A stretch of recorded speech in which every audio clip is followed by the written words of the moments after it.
Hey y'all.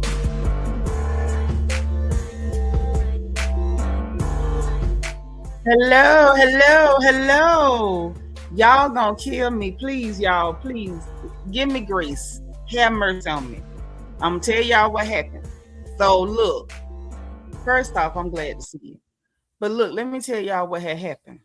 So the plan was for me to go live later Tuesday evening. But my notes ran late, and then I had to do the baby's hair, Peanut's hair, and it just stuff just kept getting late and late. So then yesterday, what happened is I went fishing, and it started raining because it's been raining real bad in the southeast, as y'all know. And I was out there with my ignorant self. Y'all see my hair. I got caught in the rain, but y'all want to know what I did? The good Florida girl that I am. I put a Dollar General bag on my head, secured it with a rubber band, and I kept fishing. Because I meant that. I meant that. But listen, we here now. And y'all know what we gathered here for today. We got to talk about Shamea Morton Mwangi and her interview with Carlos King. Oh, yes, we got to talk about it. Now, we got our regular live running and we got our vertical running. If you're in the vertical, how you doing? You know this is temporary until we make sure everybody gets the notifications, okay? Those of you who are on our regular live, make sure you hit that like button, put your like number in the chat, because we got to get down to brass tacks, honey. Shamea did that interview. She said a lot, and then she said a whole lot of nothing. And honey, Miss Thing talked until she told on her goddamn self. And y'all know your good sister got the notebook. Yes, I do. Front and back. Pages front and back. So we're going to get into all the things that she said, all the time she caught herself up on the mess. That, you know, I'm going to just say this. This woman lies with reckless abandon. I'm just going to say that right off the bat. Shamea is scary because Shamea lies with reckless abandon. Shamea lies at the speed of light. I mean, it's very few people that shamelessly lie like that. Now, we all know and we've all accepted that Drew Sidora is one of the legendary housewife liars. We know and we've accepted that Mia Thornton is one of the legendary housewife liars. We know, and some of us have accepted that Stacey Rush, even though she hasn't been there long in Potomac, is a legendary housewife liar. But Shamea takes the cake. This interview with Carlos King opened my eyes. It opened my eyes to how deep she is in the pond of liars. Like this lady shamelessly lied. Shamelessly lied. And the way she talked. Hey, Emily. We got somebody in the vertical saying hi. The way she talked, she exposed a lot about herself. She exposed some of her lies. She couldn't keep them straight. I do want to say before I start getting into the notes on that interview, Carlos King tried to save Shamea Morton multiple times during that interview. And when I say multiple, multiple. Carlos King threw her a lifeline multiple times. And instead of Shamea availing herself of the opportunities to, you know, clean it up and make herself look a little better, she doubled down, tripled down. She could not make it right because she was so busy trying to be right. And it was very, very disappointing and uncomfortable to watch. Extremely so. Extremely so. Okay? So listen, without further ado, those of you who are in the vertical over here, I'm getting ready to end this live. Now, when I do, the icon for the channel will tell you that I'm still live. If you tap it, it'll bring you over to our regular live stream. Thank you for being over there, but come on over to the other side. Those of you who are over here, and I'm looking at you, don't go anywhere at all. You already in the right place. Okay? So I will see y'all on the inside. All right? Let's get it. Now, look, let me tell you, honey, The notes are noting.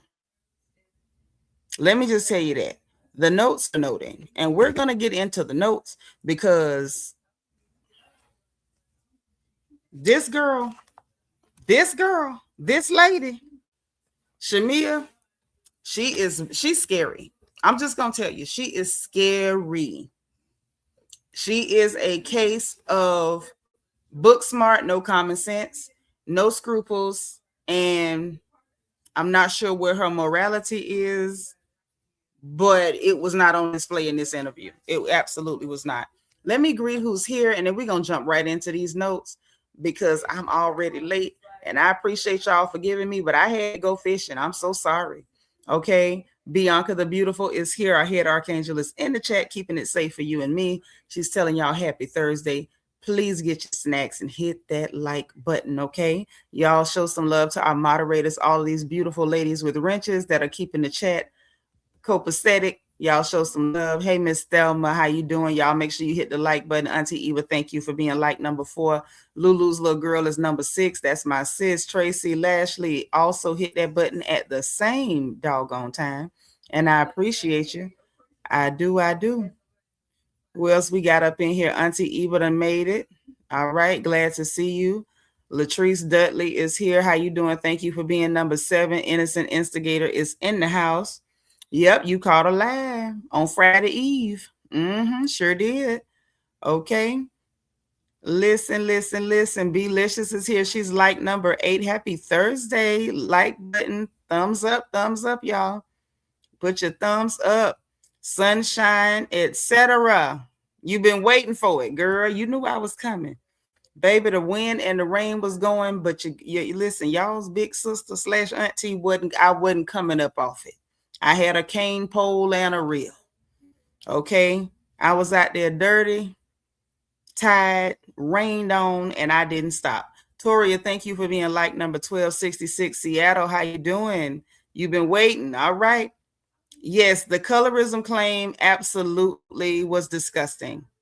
It was disgusting. At this point, I felt like she was just throwing a bunch of stuff at the wall, hoping something would stick, blowing dog whistles, trying to get people attacked. I think it's very dangerous to do that when there's no validity to it. Hazeline, how you doing, sis? Hit the like button. What's going on, sweet beloved? Thank you for being number 15. Queena in the house. She's also 15. My good sis, Magaline Lamar. Thank you for being 16, dear. D. Saratina's hit the button at the same time, and I thank you. Hey, Miss Nisi. Happy Thursday. Did y'all do y'all random acts of kindness today? Please get on it if you hadn't. The day has not ended. It has not ended. So please, if you don't mind, let's get those random acts of kindness done. Miss Nisi, happy Thursday. Miss Queen of Hearts, KS is number 22. I'm so glad to see you. I am. Fatima, hey sis. How you doing? Thank you for being number 27. All right, y'all hit it. 26, Miss Lovely T. I thank you. Fly Great Streaks. That's my sis. We caught her, girl. We caught her, y'all, before she went to bed. Thank you for being number 28. I appreciate you. Edna Crowder, hit the like button, sis. Good to see you. It's been a while. The Lauren Brown is in the house. She's like number 30. I'm so glad to have you. Vicky Black, y'all know who it is. Thank you for being number 30. I appreciate you. Hey, Kat. How you doing, sis? Thank you for being 26. Aries Diva. Hey now. Happy Thursday. You off tomorrow. So this your Friday, girl. Thank you for being number 24. You about to get 17 more packs. I told you to holler at me in Discord and you didn't. And I'm not over there. You supposed to be looking out for me, sis. Thank you for being 33, Edna. Don't tell me about what you done grabbed and you ain't hollered at me where I could send some money with you. Thank you for being 39, Sunshine, etc. Priscilla Clemens, thank you for being 40. Hey, Makeup Addict, how you doing, boo? Hit the like button. Carrie Clark, thank you for being 44. Jenny Patterson, thank you for being 56. My girl, Iron Butterfly, is number 44. All right. Jones in the house. That's my sis. I love you, boo. I don't know your schedule, so I can't even call so we can catch up on the gossip because I don't know your schedule. Okay. One who cares. Thank you for being 51. I appreciate you. Thank you for being here. All right. Everybody get comfortable. Y'all tuck in. We got D Crazy, D Amazing DS. She is here to run that reflection corner and run her mouth, and she gonna do both. I'm her beauty. Hello, gorgeous. How you doing? Aries Sun, thank you for being number 57. J. Rochelle is up in here. Thank you for being 58. Listen, y'all get comfortable. I need y'all to like this video, share this video. Nicola, hi. How you doing? All right. She sure have been lying backwards and forwards. Don't y'all forget the engagement button on your bottom right-hand side, the circle with the heart emoji. Tap it, send up the bubbles. You know I need them, and y'all know I'm sensitive. Okay. Veronica Johnson, hey, boo. She said the look on Shamea's face is cringe when she is playing them word games. Mm-hmm. That's true. That's true. Mm-hmm. Brooklyn Queen, for you. Thank you for being number 51. Look, Tia, hey, boo. Candy will not be back as long as Faith was on the show. Good. Is that all we needed to keep Candy off our screens? Hey, 3 Buckhead. Happy Friday Eve, boo. Thank you. Y'all make sure you hit the like button. Get comfortable. Cynthia Christian, thank you for being number 70. Actual Treasure, I love your name. Oh, she's so pretty. Y'all look at her. Hey, beautiful. Child, my throat raw from being out there getting rained on fishing. But this sister is gorgeous. And I ain't seen you here before. I would remember. Y'all welcome this beautiful sister to the front porch. Welcome, sis. Welcome, and welcome again. Is she not gorgeous? Look at her. Just look at her. Welcome, sis. Y'all spam the chat with the word welcome for Miss Actual Treasure. Delicia, thank you for being number 42. Okay. You need what? You need the link for Discord. Mods, one of y'all put the Discord link in the chat so Aries Diva can help me out. Mo, what up, Mo? Sis, I'm glad you're here because we got to talk about Shamea and her lion tail. Thank you for being 74. Political Junkie, thank you for being 75. Child, just some brim. Just some brim. Mm-hmm. Child, Black Diamond Rose. Hey now, is this your first time? If so, welcome. Y'all make sure if you see folks you hadn't seen before in my chat that y'all are welcoming people. Everybody should feel welcome. Nobody should be just being tolerated. Y'all welcome people in my chat. Okay? Look, you was nervous. You was trying to figure out where I was. You was like Betty Wright. I'm nervous. And I'm trembling. You welcome, sis. And you welcome here. Make sure you subscribe and don't let this be your last time coming. Irisha Adams. Hey, beautiful. Happy Thursday. Thank you for being number 81. Carrie. That's right. Thank y'all for putting the welcomes in the chat. Hey, Megan Graves. Hit the like button. Sean Living Life. Thank you for being number 75. The best part of the interview was Gerald because we like him. I like Gerald. I think Mr. Gerald is a nice man. And I really feel bad that his wife is doing the kind of things that she's doing because the things that she chooses to do reflects on her husband. And it's like, I'm not one of those male-centered women, but the man don't deserve that. Shamea could do better than she doing. Jones in the house, thank you so much for the Cash App. Let me send a heart back. Oh, that's my first support of the whole day, and it's my good sis Jones in the house. Thanks, sis. I appreciate that. That means so much. That means so much. Hold on. Let me make sure I got everybody because we got to get into these here. We got to get into these notes. The idea. You say this is your first time. Y'all, welcome Black Diamond Rose to the chat. Let's run it. Spam my chat with welcome. Please and thank you. It's mighty black of you. I appreciate that. I appreciate y'all being loving. You see, people like to be welcome. And we do that over here. Now, we might talk bad about the people on the TV, but we don't mistreat our sisters up in here. That ain't what we do. That's right. That is right. I'm so glad to see y'all. So look, I think we done got everybody. There's my brother. You said don't be coming for your girlfriend. Well, listen, bro, plug your ears because we about to drag Shamea. You know, I can't stand liars. I can't stand them. I love you. I love you to pieces. But if that's your friend, you need to take her name to the altar. Yep, take her name to the altar, add her to somebody's prayer list, because Shamea need deliverance from that lying demon. You know, remember Yon Yetta had that sleep demon on her. But Shamea got a lying demon. Because she got a lying demon on her, Paul. She can't stop lying. She got a spirit of lies on her. She got a lying spirit. She try to be manipulative and deceptive. You know, some people, you know, in the sanctified church call that the spirit of a python, a Pythian spirit. Okay? That's a serpentine spirit. And she out here trying to deceive and manipulate all them lies and going on. And I just find it to be very ironic because her mama is over there pretending to be saved and sanctified. And, you know, I'm going to leave it at that.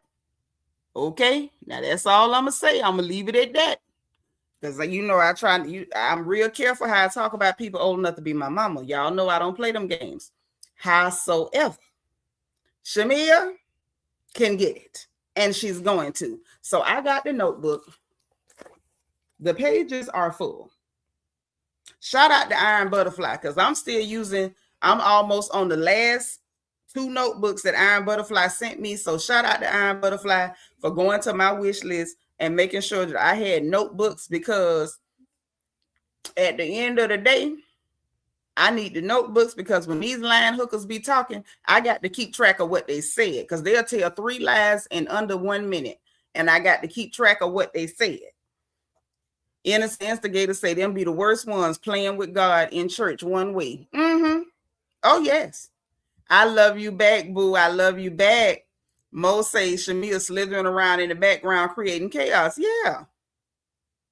Like she an agent of Satan himself, just lying.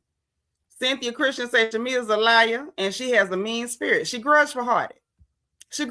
That's what you call grudge for hearted. Ain't nothing else you can call it.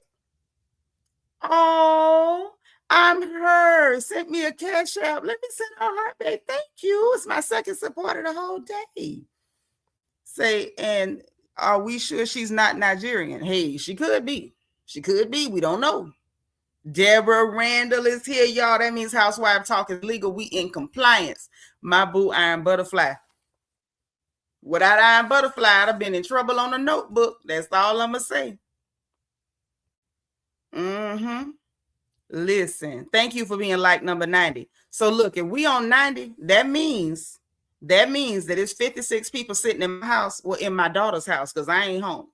There's 58 of y'all sitting in my house, and I done invited you in. We have welcomed you. We have shown love and acceptance and warmth, and you ain't hit the like button. And I got a problem with that.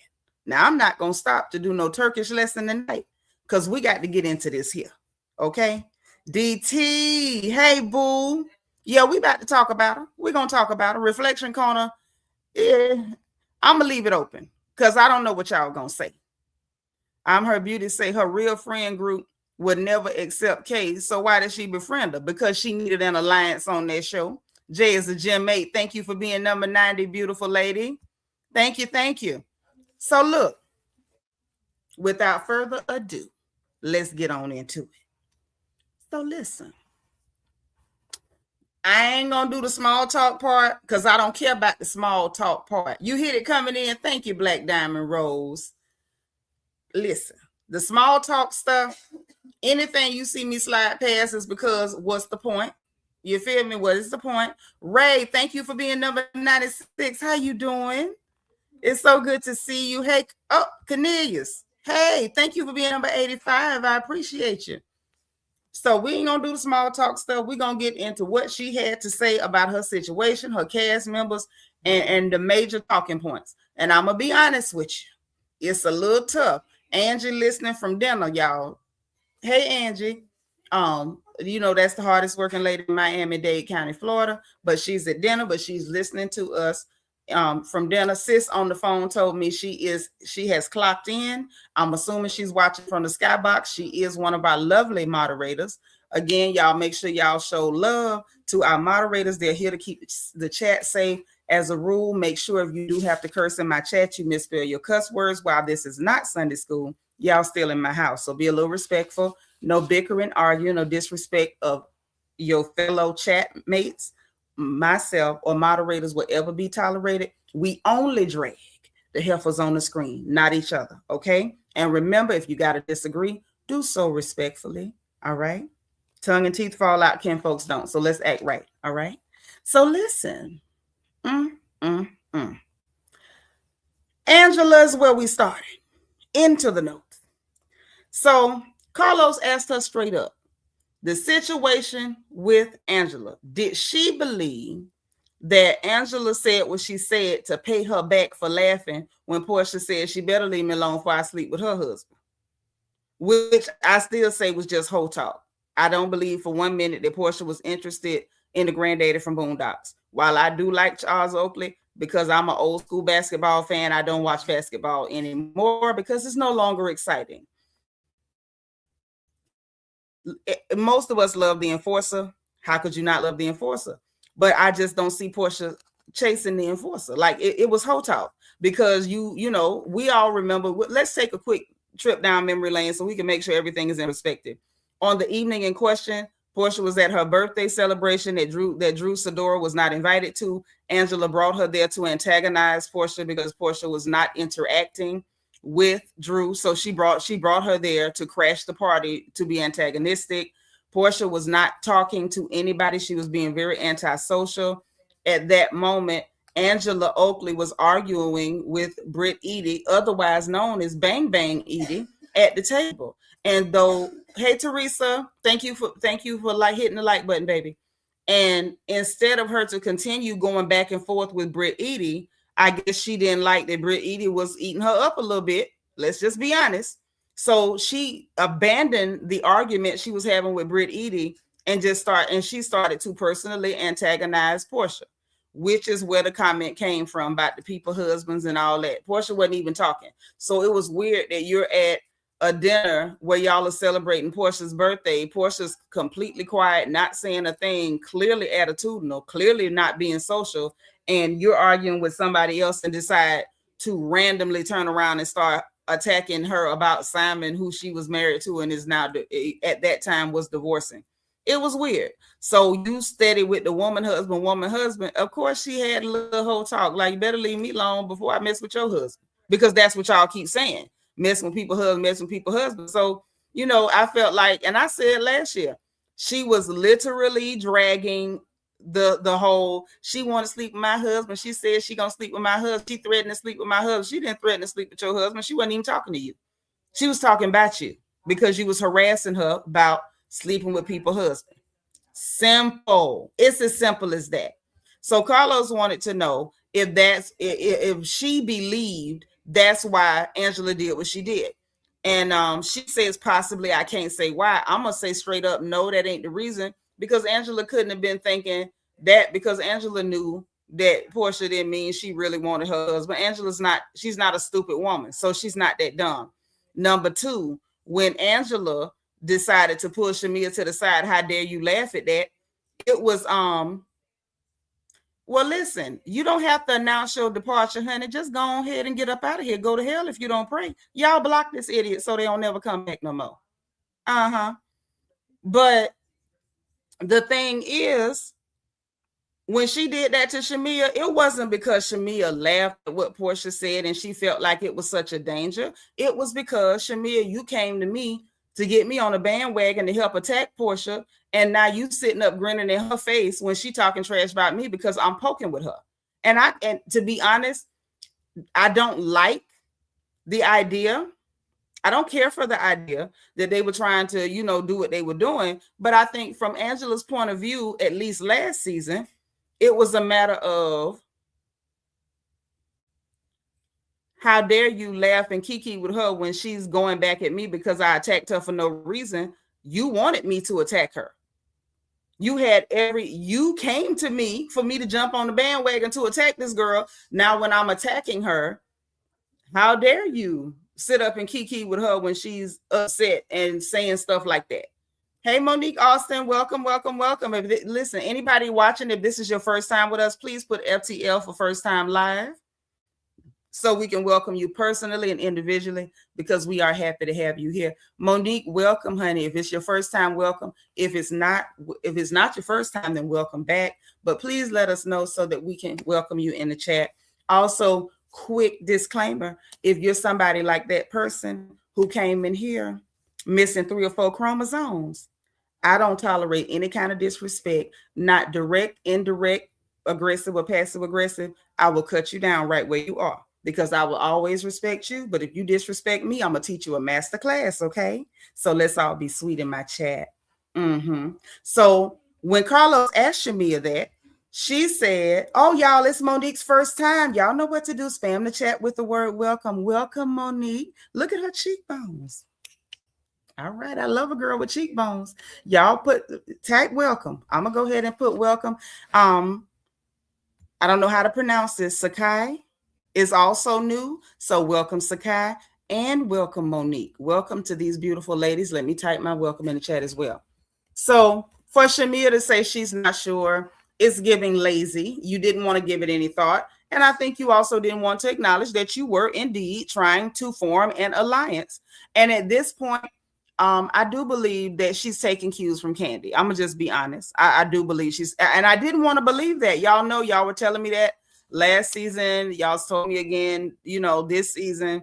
I think I'm ready to relent and say that she may well be taking cues from Candy, because we know Candy and Kenya were doing the whole alliance thing. When Nene Leakes called it out, everybody played dumb. They denied.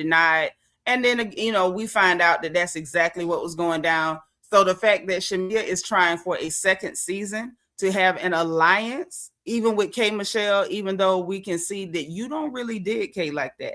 And nobody in your friend circle, like somebody said earlier, digs K like that. So it's definitely giving friend of convenience for the show, because I need people to help me take down Portia and Drew. And there you have it, right? So she says that she, that could be why she acknowledged that she did apologize to Angela Oakley, which she did last season. And she said there's no other beef. She didn't say nothing else other than about her nose or her feet, like nothing else about her. And it shouldn't have been like that, right? Excellent point, Lauren Brown. I think it was very interesting. That's what I think. I think it was very, very interesting that she took that approach. So Carlos said that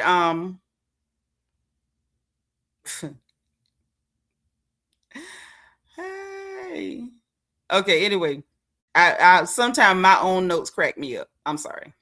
So he asked her about he asked her about like what you said about Angela's marriage, because she was like, I never said nothing else about her. So he was like, but you did say that her husband leaves and does not come back or whatever, and try to keep him home and all that stuff. So she's like, well, she said that Charles said it first at Portia's dinner in episode 1, right? Like the what's the secret to a happy marriage and all that stuff, right?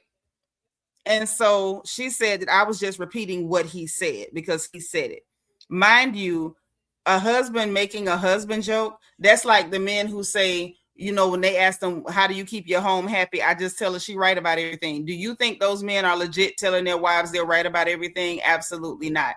Shamea knew that wasn't true. And Shamea was not just repeating what Charles said. Can we be genuine and honest? If I can keep it real, give me a 1.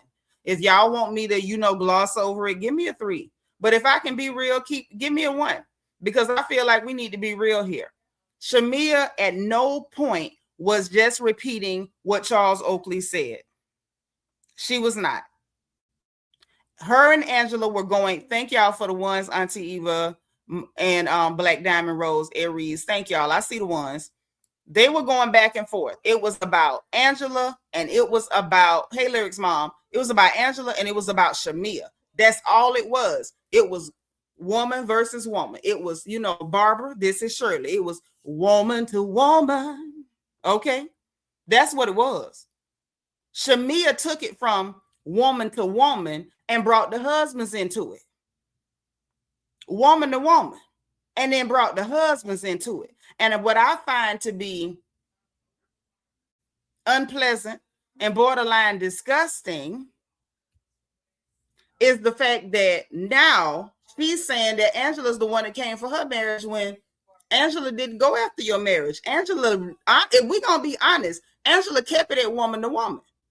Tia said it started season 16. Shamea lying. She told the girls at the pool that Charles be outside cheating last season. Yes, she did. That was the pool discussion. And then Portia made that comment. This started season 16. No, I ain't forgot, baby. But, you know, shout out to you for giving us the bibliography. But listen, Angela ain't really say nothing about poor Mr. Gerald until the very end when she said, you talking about Sasquatch when you wake up next to a Sasquatch. Now, that's when she, you know, Mr. Gerald caught her straight. I'm not mad at Angela, but I did feel bad for Mr. Gerald because I keep saying he absolutely appears to be a nice man. And I feel bad that he caught the stray. He didn't deserve the stray, but he caught the stray. So she's, you know, with the, oh, I'm just repeating what he said. You were not repeating what he said. It was literally woman to woman. You brought up a husband and she called you a hoe. Now that's what happened. You brought up that husband because on the woman to woman, you couldn't keep up. And that's all it was. And you on the wrong channel, baby. For that, let me tell you why. I have already drugged Angela. You're late. All of my videos are still up. I gave Angela Oakley pure D hell last year for her colorist comments towards Shamea Morton, calling her Flavor Flav, because I do not tolerate colorist garbage. I do not tolerate people calling dark-skinned black women men's names and masculine names. We don't do that over here. And I surely drug her to hell for taking us to the June bug and coercing people to lie on Phaedra Parks. So this is not about, we can't hold Angela Oakley accountable. I hold everybody accountable. Oh, my bad. I didn't give my disclaimer. I don't like none of these hoes. Now, I hope that helps you. I don't like any of them. And I don't spare any of them.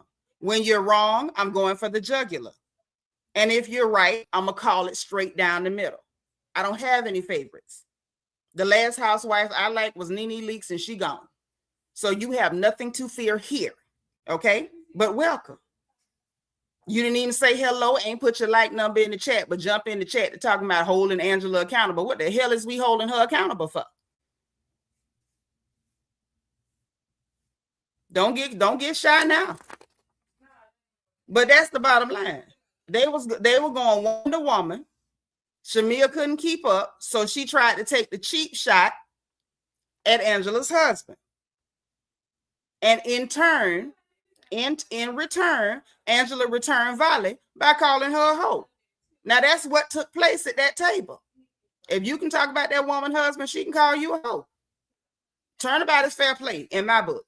Brandon Martin, thank you for the super chat, boo. I finished my maternal nursing clinical rotation. I love you. Thank you. Love the NICU. The nurses were amazing and the babies were cute. Happy Thursday. Well, congratulations, my love. I'm so glad to see you. Now buckle in and get into this gossip. Okay. Yep. And then Shamea's bestie, Kelly, yelled to Angela, what about that baby? Yeah, that was last season when she was, you know, being the loudmouth for Britt Edie. Absolutely. That's right. Shamea's day today. She was the one out there telling half truths and a whole lie. That's what was going on. Hey, it's all love. Oh, yes. So listen. Then we get Carlos. He at this point, I could tell that he was trying to softball it. But I'm going to tell you, I'm going to say this, and I want y'all to put a pin in it because I'm going to revisit it. Carlos King did this interview differently than he's done a lot of his interviews. Now, y'all know Carlos has had a reputation and a track record for bringing people onto his platform and interviewing them when they don't have the best social image at that time and allowing them to give context to their behavior, some of the things they say, and give them an opportunity to, you know, clean it up, make themselves look a little better, you know, give some of the backstory. And he did do that for her. But this interview was slightly different in that Carlos was asking questions as though he was trying to lead Shamea into truthful answers. I want y'all to put a pin in that. And I'm saying that because it felt to me like Carlos knew something. He knew a lot more about the situation that I think a lot of us do. And with that being said, he was trying to lead her into answers based on what he knew. And Shamea was not taking the lifeline. DT, thank you for the super chat. He says Shamea needs to be waiting for the, because it's clear killer. Oh. Y'all see what he said? I can't read that. Thank you, DT. So he asked her, he told her, that he feels like she's misunderstood. And I can see that coming from him because that's what he does. He tries to, give them an opportunity to show us what he knows about these women. So he said he felt like she was misunderstood and that that some of the comments, about big feet and the noses and all that stuff, that he feels like all's fair in love and war. I feel the same way. A body part joke is not the end of the world. The feet being big, it wasn't a problem to me. I felt more like it was lazy. I know you got to do it, DT, and you shock me every time. I love you, though. I love you. But this is the thing. I'm with Carlos on that. It is all fair in love and war. And he did make the statement that, you can't tell somebody how to react. Okay. Which is true. And he let her know that the audience is not on her side, which was a fair thing to say. I agree. But and he absolutely let her know the audience was not on her side, which was a very fair statement, very transparent statement. And he asked her, what accountability? Now, this is where Shamea started to, let her slip hang. What accountability for the feedback? People saying you're fake, phony, you come out jealous, you just basically not liked, as you reflect back and you're seeing yourself back on the screen. Y'all, this heifer said, think about this. This is someone on a personal level who's friendly with you. This was your opportunity to be open and vulnerable in a safe space with somebody that you supposedly trust, right? When he asked her what accountability she'd take, this heifer said, I would record every off-camera conversation and not have dinner with the ops, and mentions Drew and Angela last season and the studio and all that stuff. And, I already apologized for last season. This is the part that got me. What the hell? Your friend was throwing you a lifeline. He was giving her an opportunity to appear more likable. He was giving her an opportunity to appear to have more integrity than she actually does. And instead of her taking it and saying, you know what, I can take accountability that maybe I was in my feelings. Like she had 100 ways she could have expressed, I was in my feelings a little bit. I said some things I shouldn't have said. I might have been talking trash. She could have even said, she was already lying. She could have just said, I don't even remember everything I said, but some of the things I said could have been incendiary. I could have said things in front of K. Michelle that she took and ran with, or I could have been, doing whatever. No accountability. The only thing she came up with is I should have recorded off-camera conversations. The hell?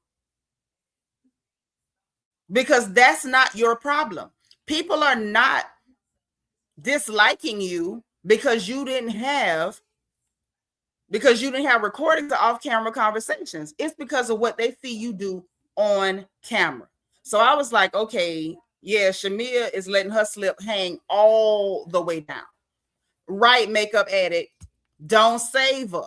She don't want to be saved. Okay? That's all I'm saying. Don't save her. Don't save her. She don't want to be saved. But Carlos, this was not his last attempt during this interview to save Shamea, just for the record. So he shaded her about that fake apology she did last year and was like, if you do that again, don't do it in front of cameras with the edits and all that, because it did look a mess. The fake apology last season, y'all remember that. It was disingenuous. She was apologizing for things that didn't happen Like, oh, if I made anybody feel less than, nobody's beef with you was that you made them feel less than.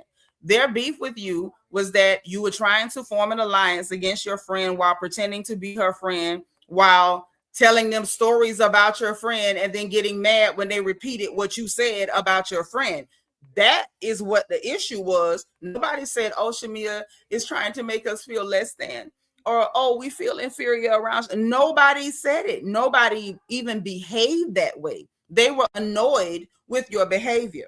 So she said, well, that will never happen again. She's not going to do another apology, blah, blah, smackety, smackety. And she says this season she had no regrets. And I'm sitting there like, wow, the season we watching, you ain't got no regrets. We only halfway through. And I'm seeing a lot of things that if I were you, I would absolutely regret. But she said she had no apology.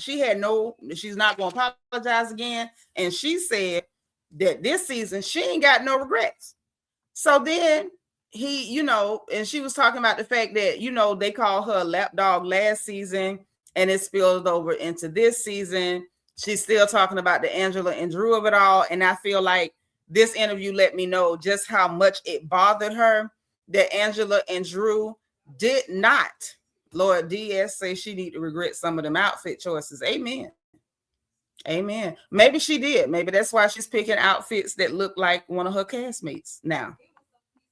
Poor Mr. Gerald. But it's clear, it's painfully obvious that Angela and Drew repeating what she said to stir the pot bothered her a lot.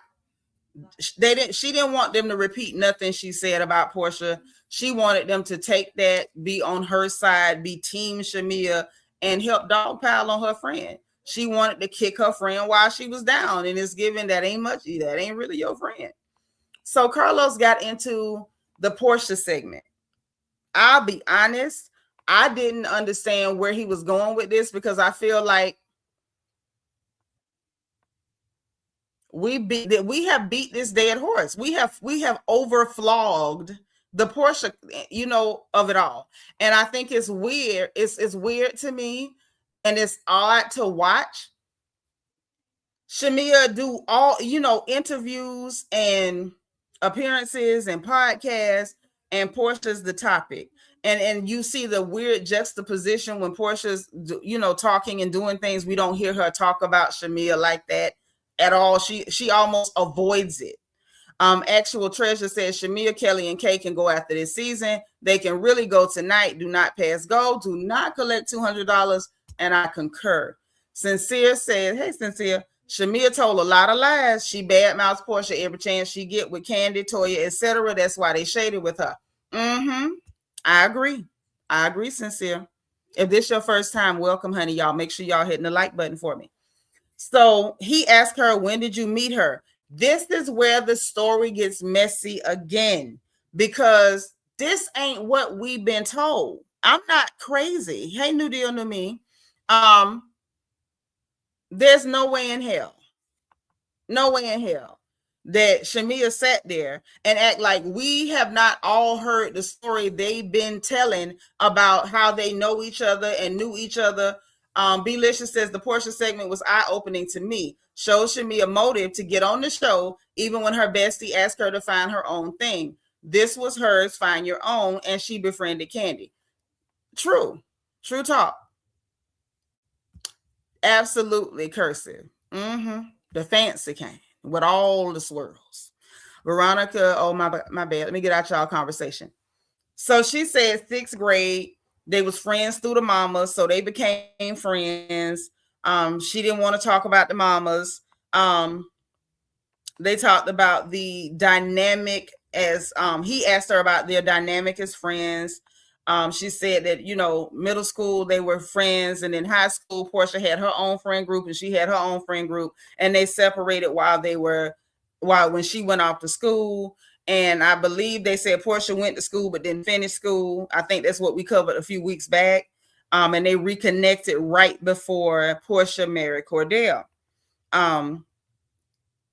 And so Carlos was like, well, people thought y'all was like Beyonce and Kelly, like y'all was close, had a room in each other's house and all that. And she's like, oh, no, it wasn't like that. We weren't friends like that.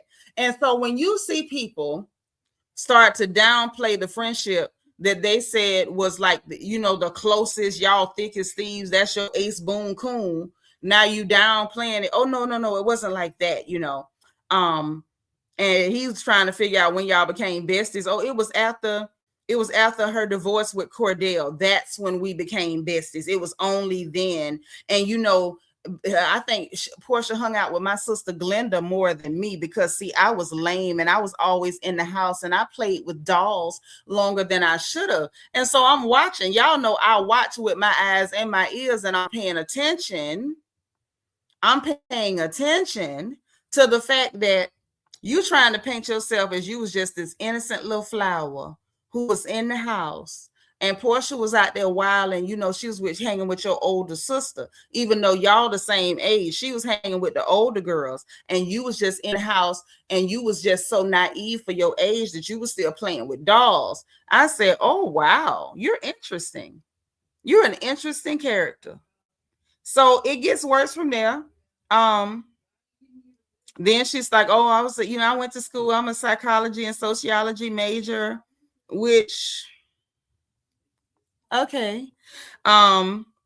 She started at Mo Brown, and then we all remember what happened with Morris Brown with them losing accreditation, and she went to Georgia State.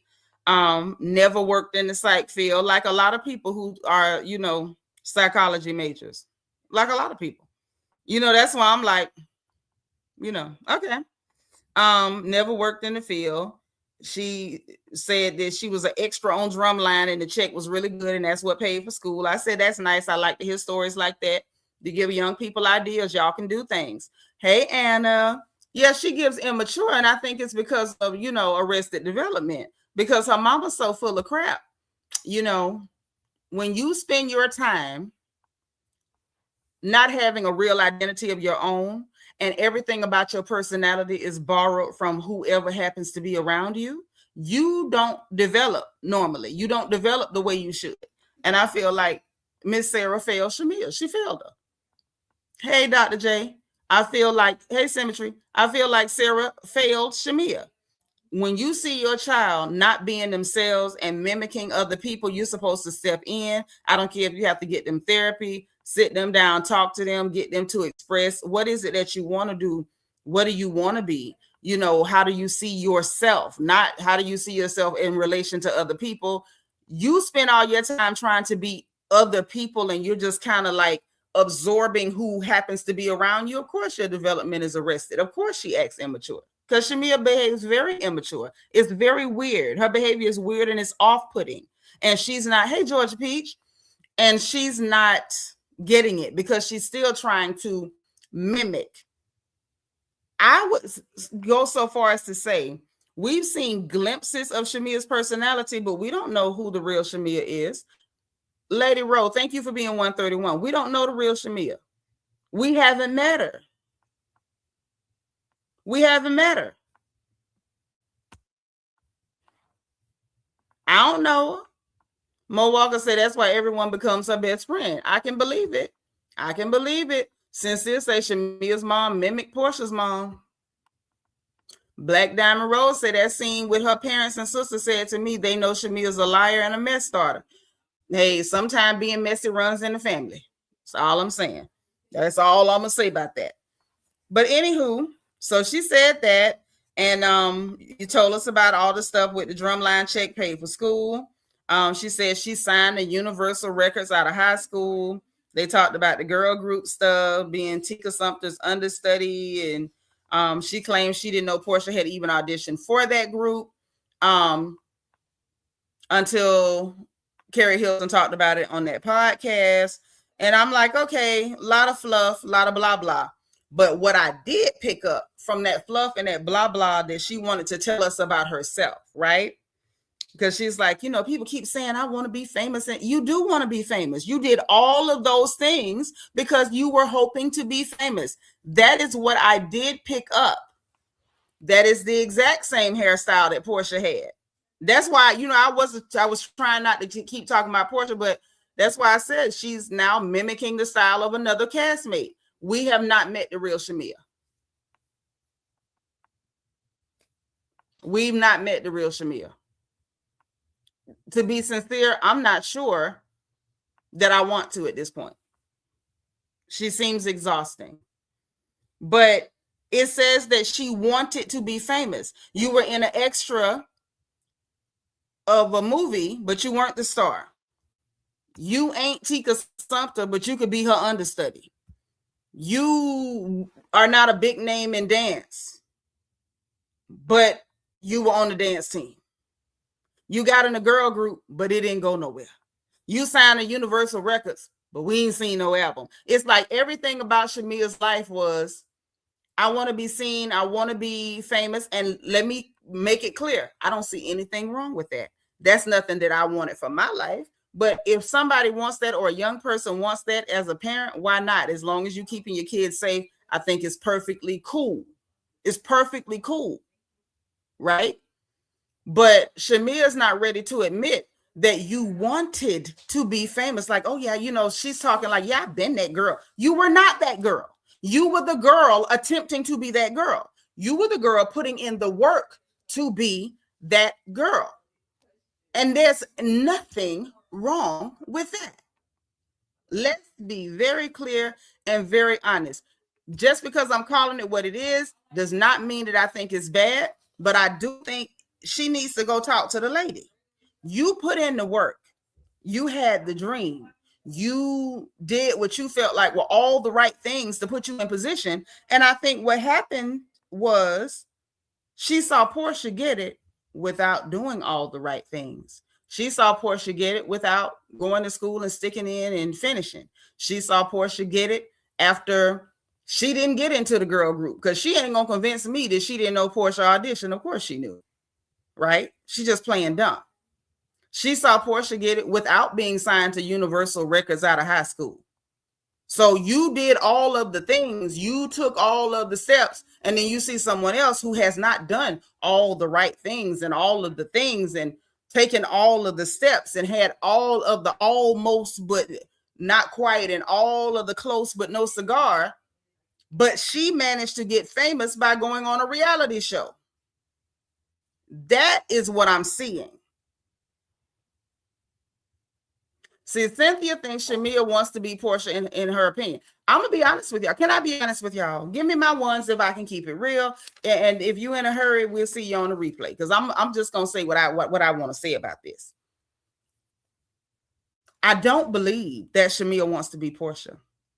I think that's what a lot of people think, because it's the quickest thing. It's in the shallow water. It's the easy answer. It's the lady answer. I have no inkling of a thought that Shamea wants to be Portia. I don't think so. You know what I believe I'm looking at? Shamea don't want to be Portia. Shamea wants to be in the position that Portia is in, and that is a very different thing.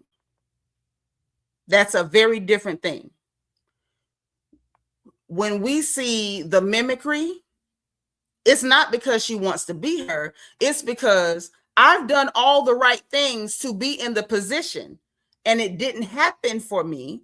So if this is what you did to get there without doing all the right things, then I'm just going to do what you're doing. If the people want, bubbly bimbo saying inappropriate sexual jokes, flaunting a big old butt, if the people want you in bodysuits with your butt sticking out, walking sway back, then that's what I'm going to do. If the people like, they don't like my 27-piece mohawk, if the people don't like my Elvis Presley clothes, then I'm going to just I'm going to wear outfits that look like something you would wear. It's not that she wants to be her. I feel as though Shamea has a deep-seated resentment because I did all the right things, and what I was trying to do happened for her, and she didn't do all the right things. Hey, Poetic Lyrics, thank you for being 140, baby. That's what I believe we're looking at. And if you ask me, that was the downfall of Shamea and Portia. That's what I think it was. I'm looking at you get the things without doing the things. And she never voiced it out. She was never forthcoming. She didn't go talk to the lady to work out her feelings around that so that she could still support her friend while legitimately possibly feeling disappointed because the things that she was doing didn't work out that way. And if I'm still in the, just keeping it real, I think it's okay to be disappointed. It's okay to feel like, why didn't this just happen for me? Like, hey, Miss Edith, right. Miss Edith say favor ain't fair, and it's not. And you know what? Sometimes it's not that you're not going to be favored. Sometimes it's just not your season yet. Somebody else can walk in and it happens quicker for them, but that's their story. You may have to travail a little bit longer, but when it happens for you, it could be even bigger, even more grand. But if you get impatient because you start comparing yourself to other people, you're going to be miserable. Comparison is the thief of joy. And comparing her story to Portia's story, comparing what she wanted to what Portia got, made her miserable. And I think that's what we're watching. I'm just being honest. Do I think that her aspirations are bad? No, it's not bad. Things become bad when you start comparing yourself and you become resentful, and then you start doing little things to the person that you resent, whether they've harmed you or not. And that's when it gets to be a problem. Okay. So Carlos asked her, when she tested for the show and they filmed or whatever, did Portia know that she tested for the show? She said, yes, she knew. Right. We find out that, hold on. Oh, here you go. I got to keep my notes in order. We find out that, well, hold on. He asked her, when did you tell Portia you wanted to be on the show? This was interesting. She said, she told her whatever, and that Portia told her that she didn't want it to ruin their friendship, which, fair thing if it really happened that way. If it happened that way, everything that these women say on these shows, all of them, you have to take with a grain of salt because every one of them has the propensity to misplace the truth. Okay? True. Y'all saying some good stuff in the chat. Prevents her from moving forward by holding on to resentment. Fair play. Peanut in the chat, number 148. My baby. So she said that she didn't want to ruin the friendship. And she said that Portia told her, it's kind of my thing. And you have this, you have the, the dancing, you have the acting, you have the music, this is my thing. And it would be fair if Portia said that. And it would also, show that Portia was very open about her feelings, while Shamea was very closed off and sneaky and deceptive about hers. She had feelings about Portia having something that she felt like she worked for, but she didn't voice it to Portia. But she's saying that Portia voiced to her, you have all these things and this is kind of my thing, right? Which, if she said it, is fair. If not, you know what I'm saying? Interesting, right? Then she says that she phrased it like, I don't want to jeopardize our friendship. So the fact that she said that twice, I don't want to jeopardize our friendship, but she threw that in as kind of my thing, it makes me question if Portia actually said that. It makes me question it. The reason it makes me question it is you threw that in there, and then Carlos says she actually said that. Hey, Venus Lacey. And oh, yeah, she said that. And then she phrased it, and she literally used the words, well, she phrased it, I don't want to jeopardize our friendship. So if she phrased it that way, why are you saying she said it's kind of my thing? Did she say it's kind of my thing, or did she say I don't want to jeopardize our friendship? What did she actually say? Because Shamea, I'm not buying it. She did a lot of double talk. So that part had me kind of questioning her. And she said that she saw more pushback because they filmed my bridal shower. And so I'm sitting there like,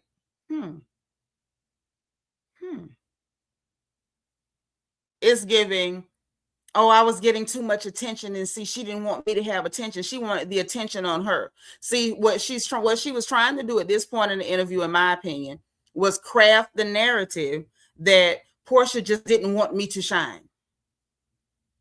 This is after her saying, people keep saying, I want to be famous. I was already that girl. So how could Portia stop you from shining? It was interesting. I'm with you, Deborah. I'm not sold that Portia said it. I don't believe Portia said it. I'm going to be honest with you, because she said that Portia said, I don't want to ruin our friendship. She threw that in. And after Carlos questioned her about it, she said yes. She continued with it. And then she said, well, she phrased it. So if she phrased it that way, did she really say it's kind of my thing?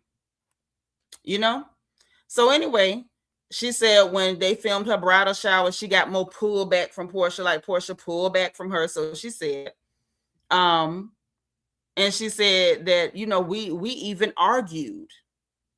It was on camera. And I thought about it. I'm sitting there watching her. Shamea was trying to be crafty. And she said, we argued, and left it at that, gave no context. The same thing that she says that the audience doesn't have about her, and that's why they don't like her and they got this bad feedback. Carlos had to ask her, what did y'all argue about? And guess what? When she answered the question, she didn't say, it was, I can't believe they filmed your bridal shower. I can't believe that you did this, or you didn't tell me about that. She said they argued about Portia not going to her wedding in Kenya after she had already gone to the American wedding, because we see the receipts on that. Innocent Instigator said, another thing I picked up on was, if you claim that you and Portia was not that close, then why were you so upset about her not coming to the wedding in Africa? Agreed. Like, it was a lot of inconsistencies with them BS stories. It wasn't adding up. Bap says, and that's been my perception of Shamea. She's been playing into the fans' thoughts about Portia and their friendship. Yes, she was hoping to capitalize on the negative image that Portia has given herself. Because we're going to be honest, the negative image and negative connotation that some people have about Portia is what Portia has given the people because of her own behavior. Okay, yeah, the bridal shower where Candy and Carmen talked openly about Portia. Absolutely. Mo says that's the same. She went and told Angela, yep, and then fell out with Angela because Angela told. Hey, Arthur, Etus, she can return that peach.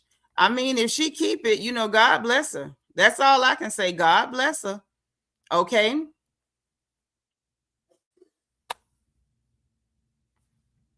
Simple as that, right? She said it was about the her not going to the wedding in Kenya and her condition and that. So why would you sit down with Carlos? Basically, if Carlos hadn't asked her, what did y'all argue about? Shamea was trying to posit that statement as Portia was so upset that RHOA filmed my bridal shower that we argued over it. That, put a 2 in the chat if that's how you took that when she first said it, because that's what she was implying. What you don't say is important is as important as what you do. If I say, let me just grab somebody, Cynthia Christian. If I say, girl, I wasn't about to fry that chicken, and me and Cynthia ended up arguing. What am I implying? I'm implying that me and Cynthia started arguing because she wanted me to fry chicken and I wasn't gonna fry it. That's the implication. And if I'm talking to any of you and BAP says, well, what exactly did y'all argue about? Has to probe. And then upon probing, you find out that we argued about something completely unrelated. You're a liar.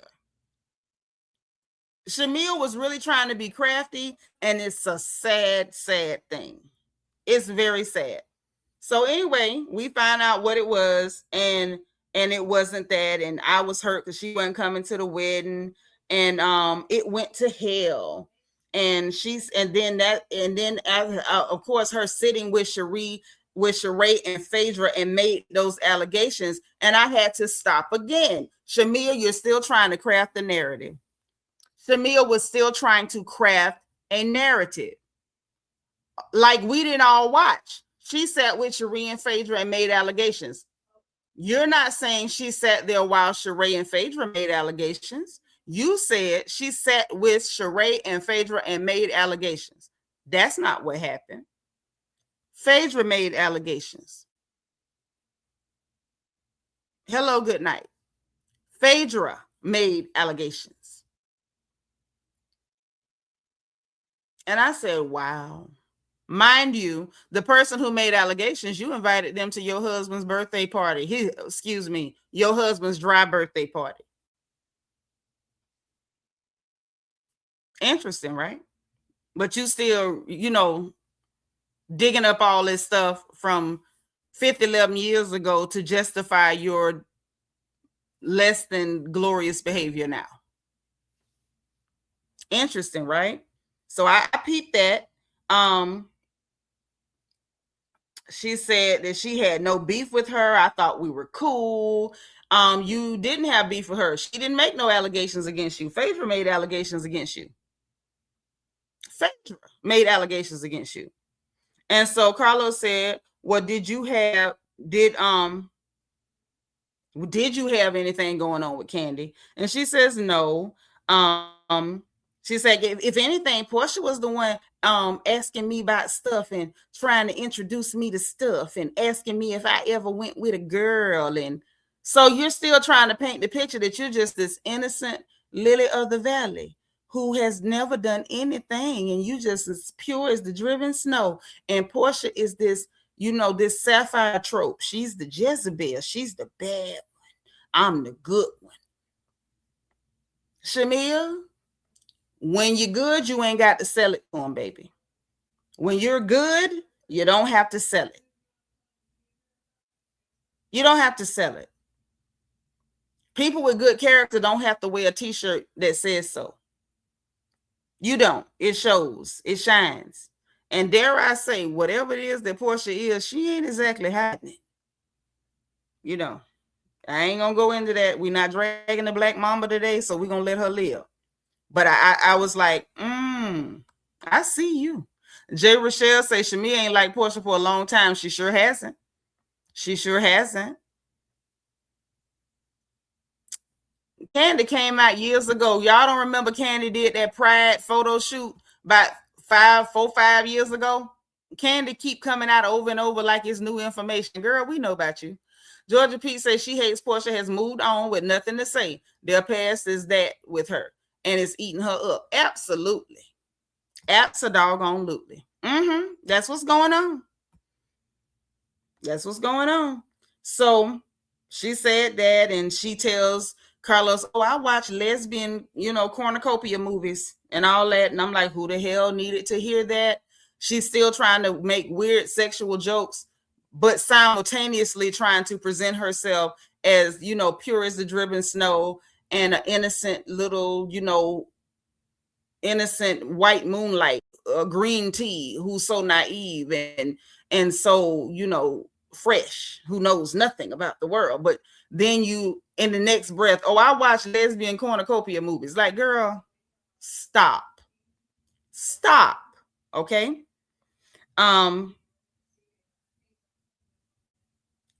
Then he asked her about the whole, mention about what Phaedra said about her and Candy and Todd or whatever like that.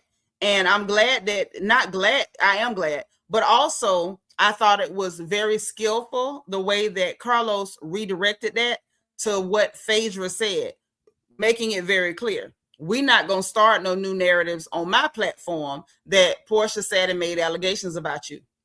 Phaedra made allegations about you. So Carlos at this point redirected it back to the truth about what Phaedra said about her and Candy and all the nastiness, right? She says that she feels like Portia co-signed it because when they said something about it to her, she was like, well, they're very close.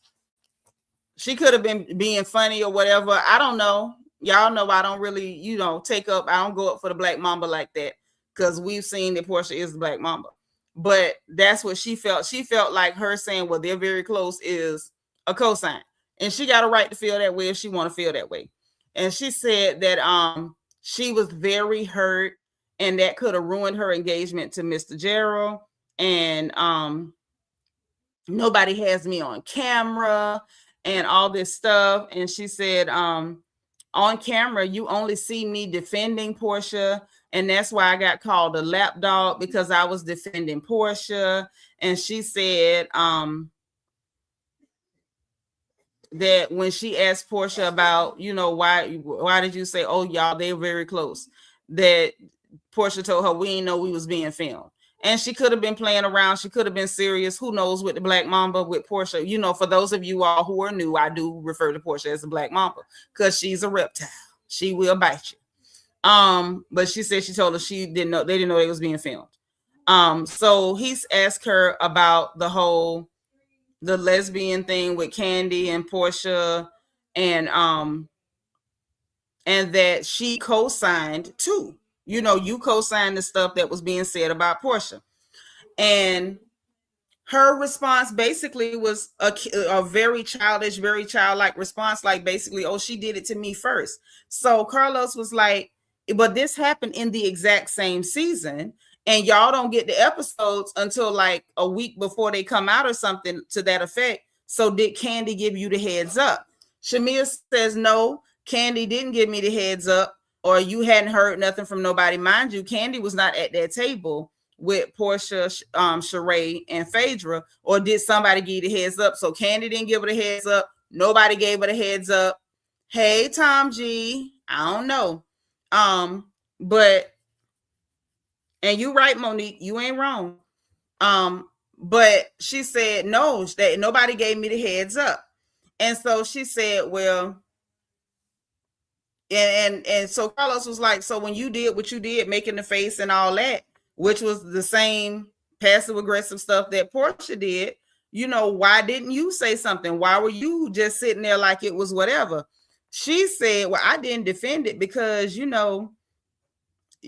was things, and look what she did to me. And so Carlos was kind of like, but you just said you didn't even know about that. And so she had no rebuttal for that. Literally, let's look at this thing. You don't know what happened in other scenes because you weren't there. Nobody who was in the scene, including production, according to you, gave you the heads up. So if it happened in the same season and Candy and them is saying stuff about Portia, and you making faces and doing stuff to co-sign what they're saying about Portia, why on earth are you saying she did it to me first? You didn't know that.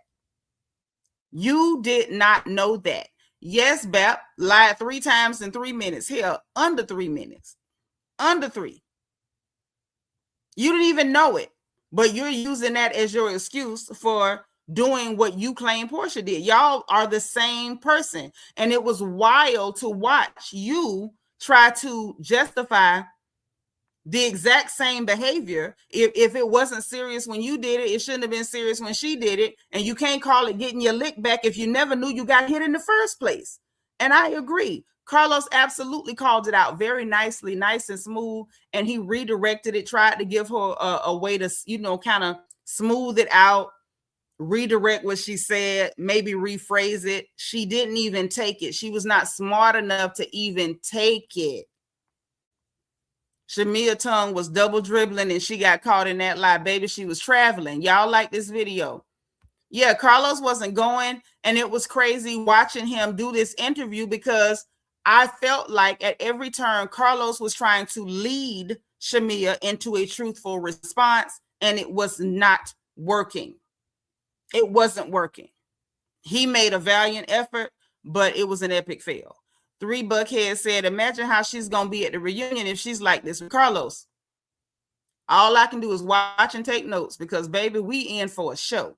Tom G say, why is Shamea so thirsty with all that wealth? You would think she would be satisfied. Wealth ain't enough. Accolades ain't enough. She wants fame.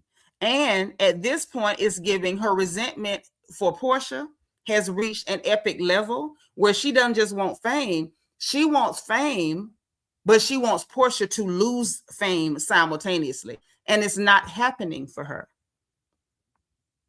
Shamea's so caught up lying, she's oblivious. Yeah. But that's what Satan does to you. That's why you should never partake in behavior like that. Because one thing about it, and y'all know I say it on this channel, and I'm not ashamed to say it, I will always be loud about it. Satan is not your friend. When you engage in evil behavior and you get so wrapped up in it and you so dedicated to it, you like on a collision course and you can't turn back, baby, listen, whatever you got to do, stop yourself, because Satan will dance you in a corner and leave you there by yourself to pick up the pieces. Leave that mess alone. Poetic Lyric says, I agree. He kept giving her chances to admit the truth, and it was like she just was unwilling. Unwilling. Monique says she has 2 beautiful children, a loving husband. Money is just not enough for this girl. Nope, it's not enough. She wants what she feels like should have been hers. That's why I'm careful to say, I do not believe for 1 minute she's jealous of Portia. She just feels like Portia does not deserve what she has. You don't deserve it. And from at this juncture, it gives, she's not going to be satisfied with anything less than feeling like she's taken something away from Portia. She don't feel like Portia deserves to be where she is. And that's unfortunate. Yeah, she didn't even catch her facial expression. She didn't. So after all of that, she did it to me first, and Carlos called out like you didn't even know. So you weren't getting your lick back because you didn't know. And he asked her strategically, were you giving the heads up first? And with her saying, no, she wasn't, how on earth are you getting a lick back for something you didn't even know happened? Like, tell a better lie. Tell a better lie. But, like I said, Satan is nobody's friend. Once you start playing them games, he ain't going to help you. But anyway, moving right along, we get past all of that. He said after all that stuff happened in that season, hey, Sent 58, were y'all ever the same after that? She says, I thought we were. I thought we moved on. I mean, technically you were the same, because by that season, everybody with a brain could see you didn't really like Portia like that. You didn't. You didn't really like her like that. And that's okay, because there's no law that says you got to like everybody. Just because your mama's is friends, it don't mean nothing. It don't. My mama's best friend, Auntie Amanda, her oldest daughter, I can't stand her. And I don't care who know. I can't stand her. Probably the only reason I ain't swing on her is because I love her mama and the other siblings. I love them. But the oldest one, I can't stand Lena for nothing. It be like that. So if you don't like her, you don't like her. You don't have to. And I feel like you don't have to make up stories for why you don't like her. The problem is, if you don't like her, stay away from her. Don't pretend to be friendly just so you can stand close and do something to her. Don't do that. Just, keep it. When I don't like people, I just leave them alone. Because there's no law that says you have to like. You're not going to like everybody in this life. You're not. And that's okay. But, pretending to like folks so you can be manipulative and an opportunist, that's not nice. Tom G, thank you so much for the super sticker, boo. I appreciate it. Black Diamond Rose says Shamea ain't smart enough to win the games. Thinking is a requirement to win. Very true. Thank you so much, Tom G. She don't want to be the wrong one. Can't be that dedicated to trying to be right, because you make a fool out yourself like that. But anyway, say she thought they was the same.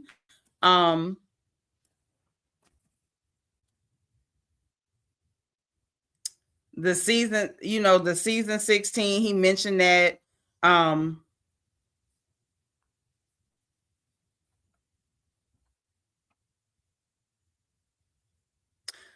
pushback with that getting on the show. She did not lie and say Portia gave her pushback for getting on the show in season 16.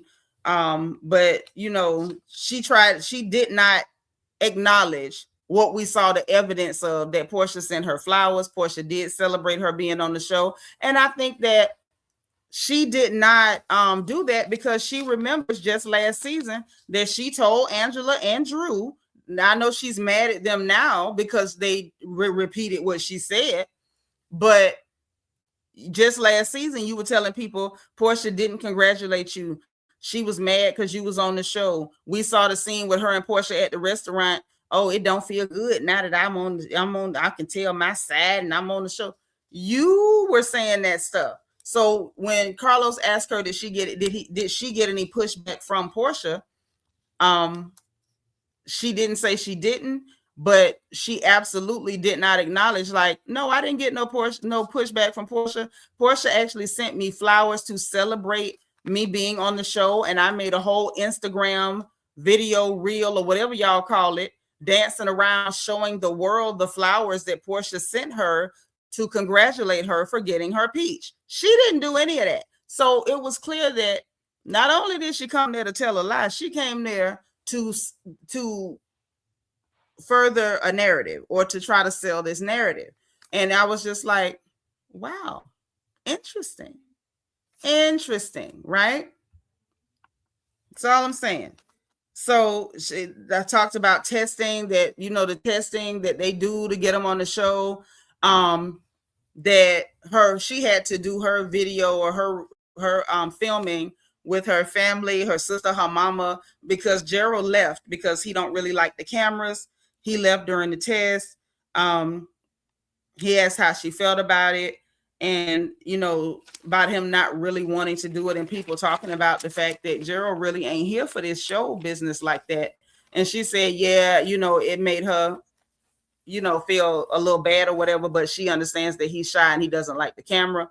Respectable answer, fair play. It's clear that Mr. Mwangi does not like the camera.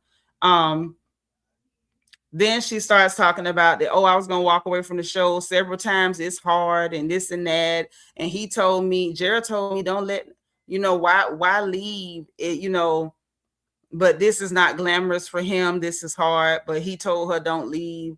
At one point she says, he told me don't let nobody run you off and all that.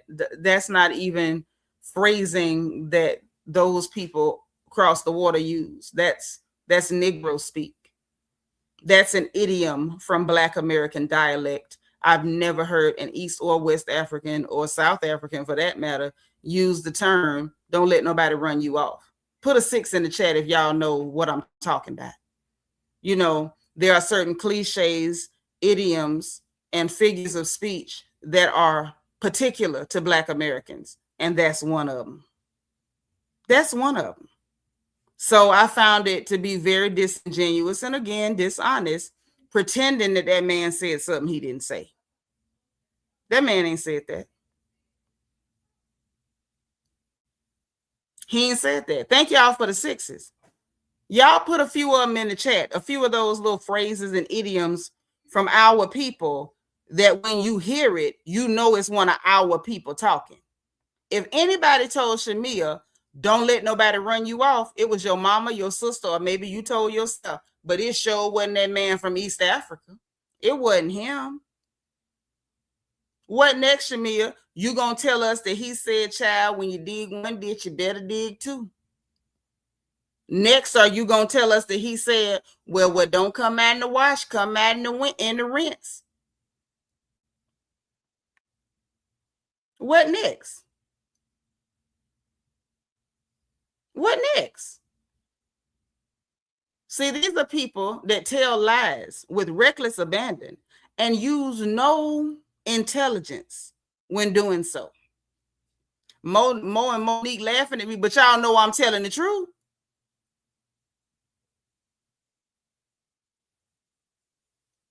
Next, she gonna tell us what child Gerald woke up and told me, sometimes you got to get crooked to get straight.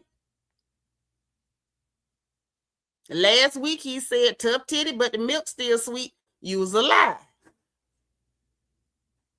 Now, I don't know what idioms they using, but that ain't it.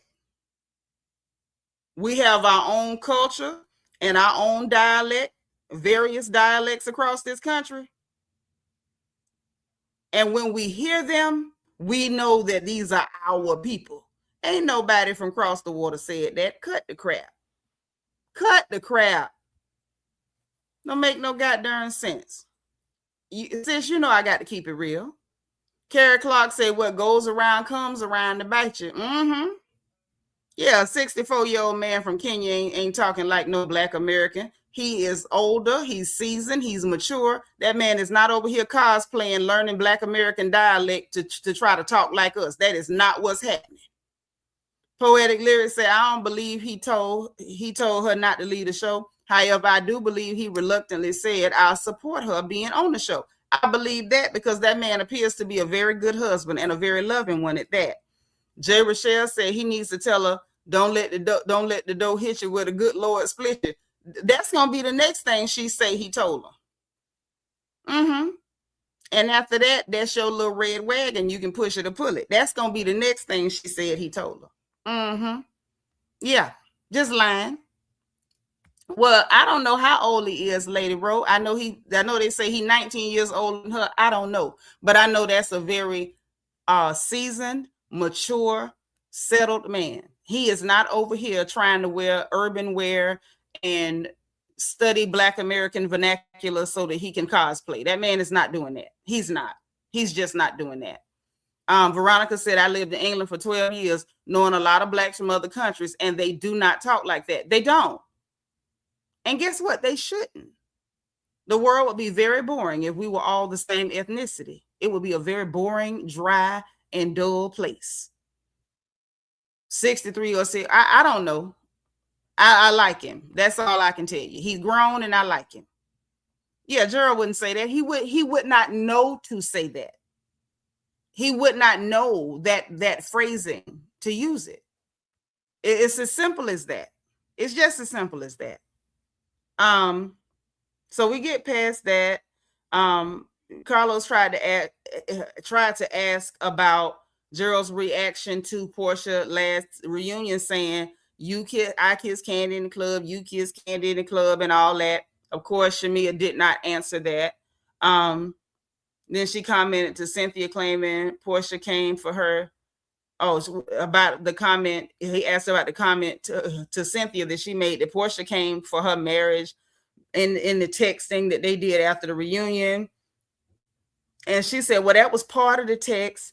And that Portia told her, you know, yes, you did. Because basically it's giving, anytime somebody calls Shamea out on something raunchy that she may have done, she calls that coming from her for her marriage.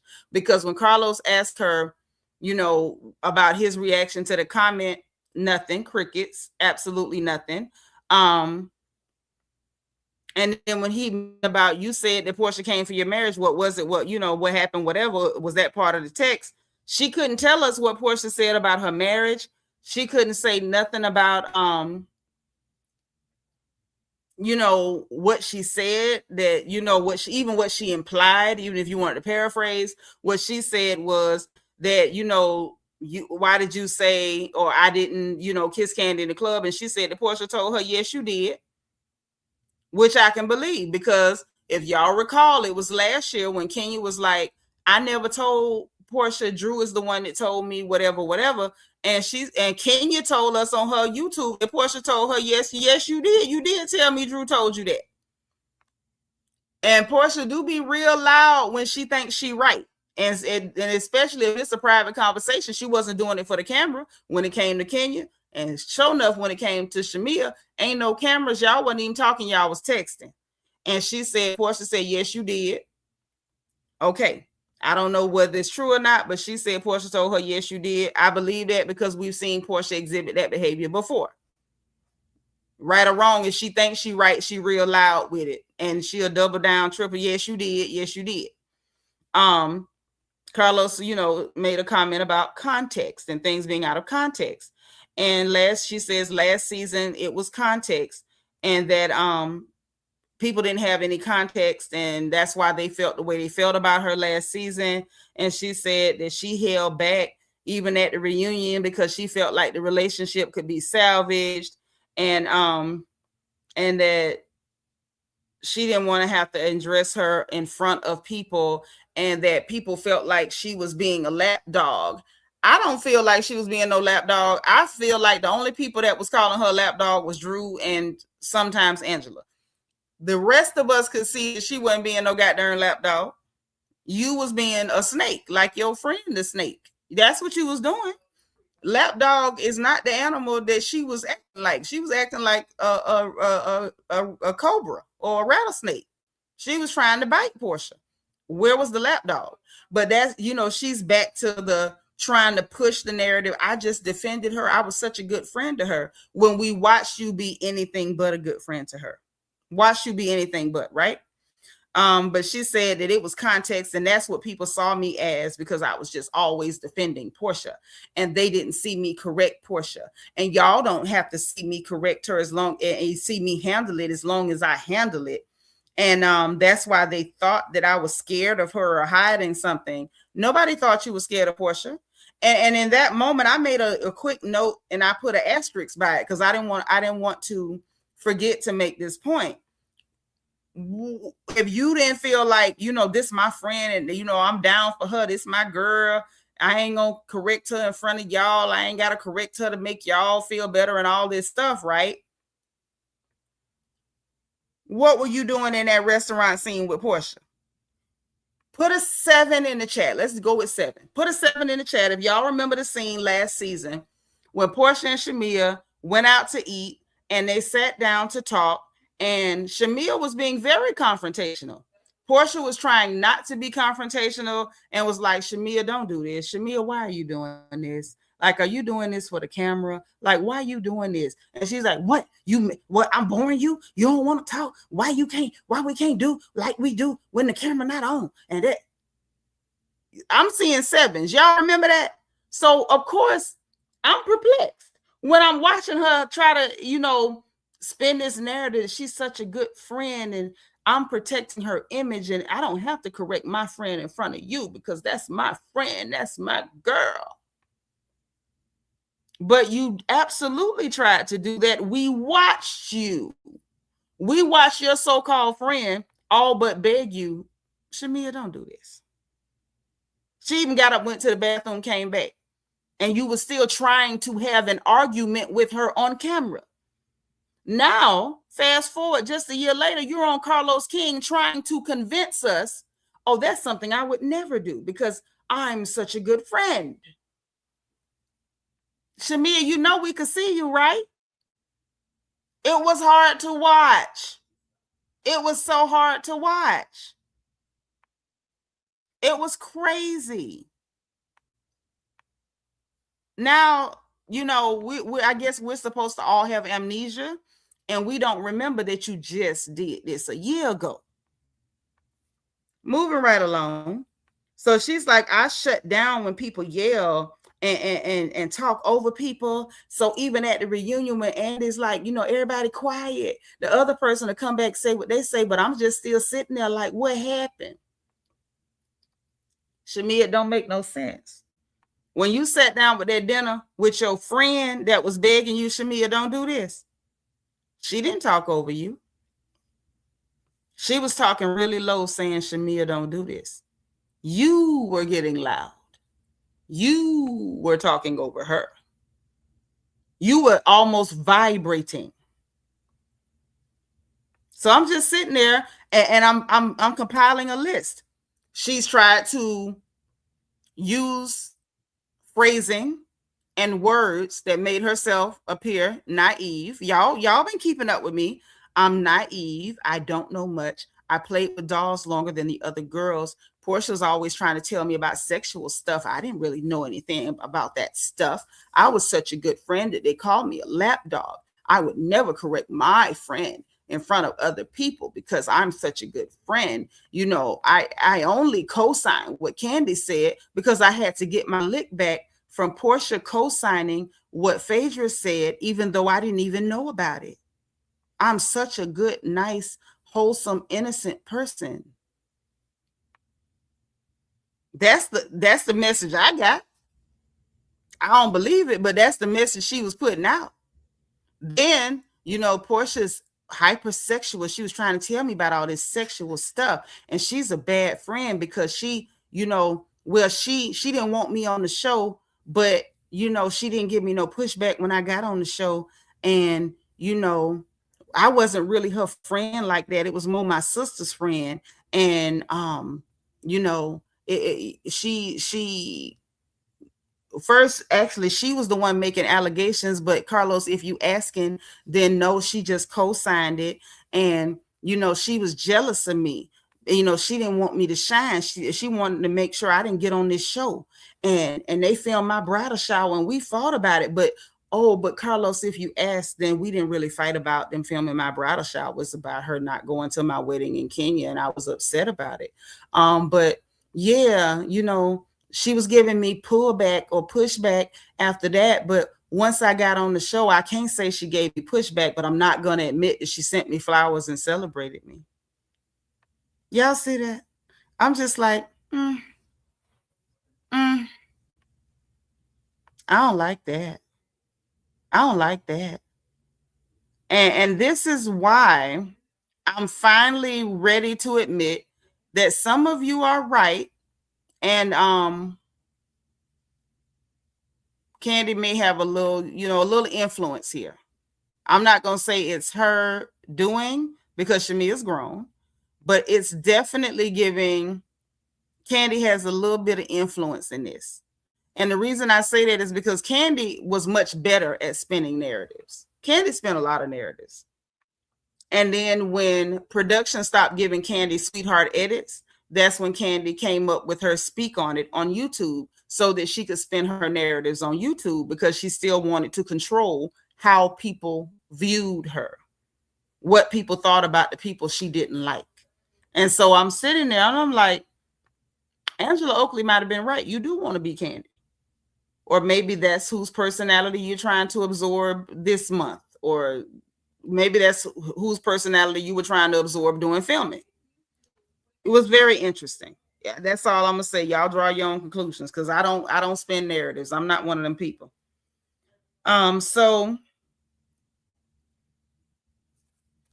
he asked her about, you know, not inviting Portia, but Portia invited you. Why did you go? She said because it was an all cast event.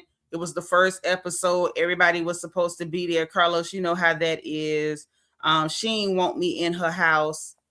I don't think she had to invite you, but maybe you're right. I don't know. I just don't think so. And the reason I don't think so is because during that season, this season, but during that episode, I remember, unless I'm remembering it wrong, y'all feel free to correct me. I'm not uncheckable. But I seem to recall Shamea sitting with Pinky before they came to Portia's event, you know, saying things like she was surprised that Portia invited her. She didn't know how it was going to be when she got there. And so if it was an all cast event and everybody had to be there, why would you be saying you surprised Portia invited you? Because it can't be both. It cannot be both. It's either you're surprised she invited you because she actually invited you, or it was an all cast event and you knew you had to be there. Because if you knew you had to be there, it wasn't an invite, it was an edict. You had to show up. Am I right or am I tripping? Let me know. Lauren Brown said yes, sitting there with Pinky in them raggedy red shoes. Touche on the raggedy red shoes. So anyway, she said that's why I got there late and all of that, right? And I'm just like, okay, let's roll. He asked about Gerald not being there. You know, is that why he wasn't there? Now, this went through me for a loop, and I'm going to be honest with you. During that episode, she led us to believe, right? She led us to believe that Gerald had every intention of coming. Put a 5 in the chat if I'm right. She led us to believe that Gerald had every intention of coming to that event with her, but that he had a layover in Charlotte and he was still in Charlotte and he had not made it back to Atlanta yet. That is what she led us to believe, unless I've missed my guess. Unless I've completely, you know, I no longer have half timers. I got all the timers. I done forgot everything, but I believe that's what I recall. She sat there in that interview with Carlos King and she said that he didn't want to be on camera. So did he not want to be on camera, or was he in Charlotte and not back in Atlanta yet? He didn't want to be on camera. And I've been crying to him about this situation. How could I ask him to come and support me in that? That sounds very different from he's in Charlotte at an airport and he's not in Atlanta, so he can't make it, but he had every intention of coming. Did he have every intention of coming and yet he just didn't make it to town yet? Or did he not want to be on camera and you couldn't ask him to support you at Portia's dinner because you've been crying to him about Portia? It can be one, but it can't be both. Tommen Brando says, I'm late. Did she discuss Shamea disputing Kate? Not yet, baby. Welcome here. If this is your first time, welcome. Let us know. Put FTL if it's your first time live so we can welcome you, okay? So she said all that, and she said that that's why I was shocked when I got there because she offered me a hug, and it felt fake, and then it felt awkward, and it felt fake. And then she said that when Kelly was trying to antagonize Portia about text messages, when Portia checked her and was like, whatever went on between me and Shamea is between me and Shamea, ain't got nothing to do with you. You antagonizing me or whatever. She was like, that shocked her. It shouldn't have shocked you, because even when you mad with your friend or y'all fall out and y'all not friends no more, normal people don't just start dragging you through the mud. There are certain people who are nasty like that on Mad Day, as Candy called it. They go and I'm going to tell all your secrets. I'm going to drag you through the mud. I'm going to try to make you look as worse as possible. A lot of people, when they're done with you, they just done with you. They can be cordial, but they don't have to go on no smear campaign. So it's, I feel like her saying she was shocked, it says more about her than Portia on this one. I just got to be real. You were shocked because that ain't how you move. You was ready to drag her through the mud and do a smear campaign while you was still pretending to be her friend. It is what it is. She said it was an awkward interaction, but Portia was cordial. She says that she didn't feel, she don't feel like this season she's walking on eggshells. Oh, Kenyatta Craig, this is her first time, y'all. Spam the chat with the word welcome. We're very happy to have you. Please make sure you subscribe. And don't let this be your last time hanging with us, okay? We're happy to have you. Let me see them welcomes come through, y'all. Welcome, welcome, welcome. And she says she's very happy for Pinky and Kay. And basically, I can hang with new people and all this other stuff. Which, okay. I'm sure you are happy for Kay and Pinky because you feel like you have people who will join your alliance to help you gang up on folks, which is weird. Like, I've never needed a sidekick, so I don't know what it feels like. I don't need a team. I don't need a squad, a pack, a mob, a herd, none of the things. So, there's that. And so Carlos gets into the trailer, the mid-season trailer, right? Where we see her and Shamea going back and forth. Now, this one right here, remember what I told y'all to put a pin in. I believe Carlos knows some things about what's going on, and that's why he was trying to lead her into a conversation or lead her into answers that were more truthful because he knows something. This is where it really became evident, y'all. When he mentioned that mid-season trailer discussing the mamas and all of that. Why did you feel it necessary to bring up the mamas? It was interesting. His wording was interesting to me. Y'all give me 1 second. His wording of that question was interesting. Carlos worded it, and y'all can go back and listen because I don't believe I'm wrong. Carlos worded that as though he knew factually, not that he had to ask who brought it up. He didn't say who brought up mamas. He was like, why did you feel it was necessary? Why was it necessary to bring up the mamas in Scotland? Hold on. And so instead of her, hey, Linnell, instead of her taking the clue or taking the hint that, Carlos knows something, she didn't take the hint or the clue. Oh, well, but actually, Portia brought it up first. And I'm sitting there like, we ain't watched it yet, so we don't know what happened. But I was going off of Carlos's body language, which was very awkward a lot of this interview. And the way he phrased that question, he knows something. Y'all know Carlos is still cool with a lot of them people in production. He gets a lot of the nitty gritty way before we do. He does get the inside. I'm not a Carlos King fan like that, but truth is truth. We got to give people credit where credit is due. Carlos gets a lot of the inside, and he does have a lot of the inside info on these people and these shows and the things that are not shown on camera that we don't get. So his phrasing of the question got me. His body language and facial expression after she said, well, Portia brought it up first. She brought up my mom last year out of the blue. And I'm like, Lord, Shamea, we can see you, right? This time we're going with number 9. Let me get a 9 in the chat. Do y'all recall last season, Portia mentioned the mamas in an Instagram post, not on camera until the reunion, but in the Instagram post, once she saw the episode where Shamea sat down with Cynthia Cheekbones Bailey and insinuated that Miss Diane did something to Miss Sarah. Put a 9 in the chat if y'all remember that.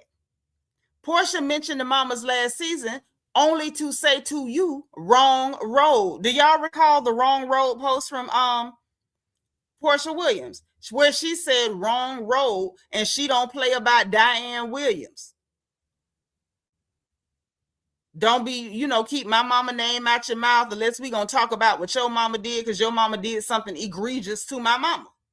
So how can you say, oh, well, we agreed we wasn't gonna never talk about mamas, that's family business, whatever, but you talked about her mother on camera, insinuated that her mother did something to your mother, when you know the connotation that people have toward Portia. You wanted people not only to attack Portia, you tried to blow a dog whistle to make the fans attack Portia's mother.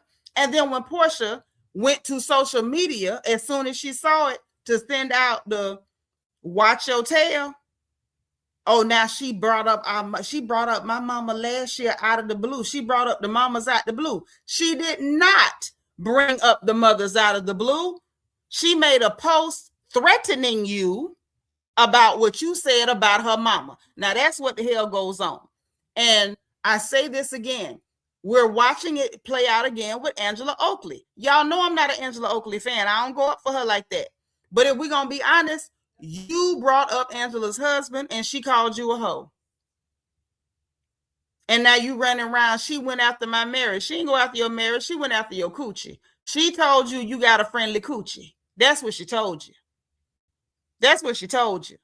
And it was in rebuttal to you bringing up her husband. Shamea will do things, and then the minute somebody responds to her, she's a victim, and look what you're doing to me. Shamea needs to get a grip. Somebody who loves her should tell her to get a grip. Girl, the things you do are being filmed. People can see you. People can see you. And from what I'm seeing on social media in the comment sections, because y'all know I live in the comment sections, because I like to know, if any of the lies are working, if any of the narratives and spin are working. The vast majority of what I see in social media, people ain't even buying it, baby. Because people see you. It's almost like she thinks she's invisible or something. You're not. You're just not. So she's like, oh, she brought him up out of the blue.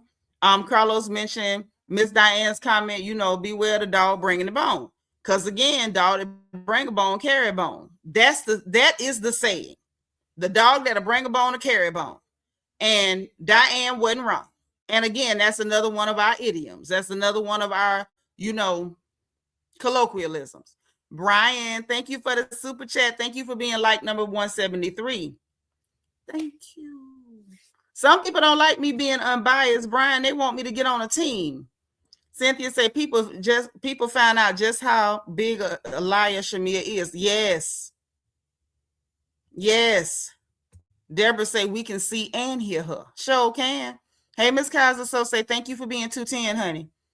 She don't come for people marriage. She don't come for people marriages. You're 2 marriages down, Shamea. Not down. She got the second one. The second one is there, and we're gonna pray that marriage hold. That's a lot of good money. I mean, a real good marriage. So we gonna pray that Shamea keep that one. I heard the first man wasn't a good man, but this one seems to be a very good man. So I pray that she keep that marriage. She got those two beautiful little girls, and that's a very good man. That is a very, very good man. Kenyatta is right. Carlos did give her grace, and I think he did so because he considers her to be a friend. She's somebody that he has a good rapport, good relationship with, and it's only natural that you're gonna try to help your friend not look as bad as she may make herself look on her own. I can dig that. I'm not gonna blame him for that one. And so she said that Diane making that comment, it hurt, and I just felt like, oh, that's what these people think about me. Portia didn't say that. Her mama said that. So who is these people? Who is these people? Diane don't trust you. And when everything popped off last season, Shamea's mama sat on Candy's platform, I believe it was on YouTube. Oh, she called my daughter a dog. No, she didn't. You know that's one of our old sayings, a dog that bring a bone, carry a bone. That don't mean she called you no dog. See, I don't like people like that. I don't like people like that. And it gives you a good idea where Shamea got her manipulative personality from. Playing victim, over-flogging things, dragging things, pretending like you're offended by things that you're not really offended by because you knew exactly what she was saying and you knew why she was saying it. She didn't trust you. So Carlo asked, now this is where it got funny. Carlos circled back around, right? To the mama thing about bringing up the mama. I feel like he circled back because he heard that Shamea brought it up. It wasn't, it wasn't that he didn't hear her the first time when she said, well, Portia brought up the mamas first in Scotland. Carlos circled back around and re-asked that question, y'all. People do that when they know what you said ain't true and they're giving you a chance to clean it up or say something different. She didn't clean it up. She didn't say anything different. She's like, well, last year she made the social media post out of the blue. We agreed that, and we had a pact that we wouldn't do that. And what warranted that? What warranted it was she was responding to you talking about her mama to Cynthia on camera. That's what warranted that. So I just, at that point, I'm like, obviously she can't be helped. They had the whole talk about, body talk, body shaming, body parts, blah, blah, blah. She went all the way back to last season with Drew lying and saying that she did not say that, I'm gonna make enough I can say, be able to pay for PJ's college, which Drew did lie. Shamea did tell the truth about that. Drew said that. Shamea repeated it. Drew lied. No, I didn't say that. Angela Oakley co-signed Drew's lie. Oh, Drew didn't say that. Even though we see y'all, you on camera. Drew absolutely said that. She was absolutely being disgusting and slick at the mouth. And I said in that scene, if y'all go back to the review, when I saw that, I said, Shamea ain't Portia friend. Because you couldn't have said that about my best friend. You couldn't have said that about her. You couldn't have let now one of my nieces or my nephew's name come out your mouth. That'd have been a whole different type of scene. I'd have pushed Drew, flicked the tail right up out that chair. If she'd have said something, oh, that'll pay for Toya Churin Scoop. I'd have shoved the piss out of her. I knew right then when Shamea was like, well, PJ's college is already paid for. That ain't your sister like that. Because if it was, there's no way you could have tolerated it. So she went back to that, and I'm just like, girl, get over it. Drew and Angela played the game better than you. You were being toxic. They were being toxic. Drew said what she said. She lied. Angela co-signed the lie. She's still going back to that. And she said, well, nobody stopped Angela from calling her a hoe. Which, oh, well. What they gonna do? You and Angela was in a scene by yourselves. Who was gonna do that? And so she brings up production asking, well, do you have any proof? She don't need proof. And Angela phrased it correctly. Now, what I will say, while I'm not the biggest fan of Angela Oakley, I'm gonna say this. I like the fact that Angela at least know how to phrase her mess, because Angela said, "No, I don't have any proof, but I believe it. I was told that, and I believe it because I believe the person who told me." Hey, Ashley Kane. At least Angela was smart enough to make it very clear that it is a rumor. It is what I heard, and I do believe it. Simple as that. Because I don't need proof for a rumor. I heard it. I believe it. Simple. You can't get no more simple than that. And then she talked about the situation with where she was at the table with K. Michelle and Drew after the national anthem, and she lied again. I'm just gonna say she lied again, because she says that, I was just talking to Drew and I thought we were okay. We was moving past it. And I was just like, well, I mean, Kay she said you bring up black a lot. And I'm like, that's not what you said, Shamea. This was just what, 2 episodes ago? You didn't say, well, she said you bring up black a lot. What Shamea said to Drew, hey, Tia Jones, what she said to Drew was, well, you do keep bringing up your man in conjunction with her. You keep bringing up his name with her. You told her she kept doing it, like, you doing that. You keep doing that. And Drew says, I do not, which we've never seen Drew do that. I don't like Drew either, but we never seen Drew do that. And Shamea basically lied on that girl to her face. We all watched it. It was the Star Spangled Mess episode. It was the same episode where her and K. Michelle sang the Star Spangled Banner in the street like a bunch of donkeys. Shamea said, where you do keep bringing up his name with her, connecting her to him. Roughly. I could play the audio, but I don't feel like it. Okay. Tammy Tam said, hey, sis. She said K. Michelle gonna flip the script on her at the reunion. It could happen. It could happen. Y'all hit the like button. Black Diamond Rose says, I think until she apologized to Portia about that mama stuff, Portia not dealing with her. And I also think Carlos knows that. Facts. I believe that too, to a certain degree. Even if she apologized, I still think Portia gonna keep it cordial. Tia Jones says the whole cast said Drew didn't bring up black with K. Michelle. That's true. The only person that keeps saying that she does is Shamea, which is why Angela keeps saying Shamea is the one stirring the pot. Simple as that. But she sat in that interview and told a bold-faced lie. I was like, well, she said you keep bringing up black with her name.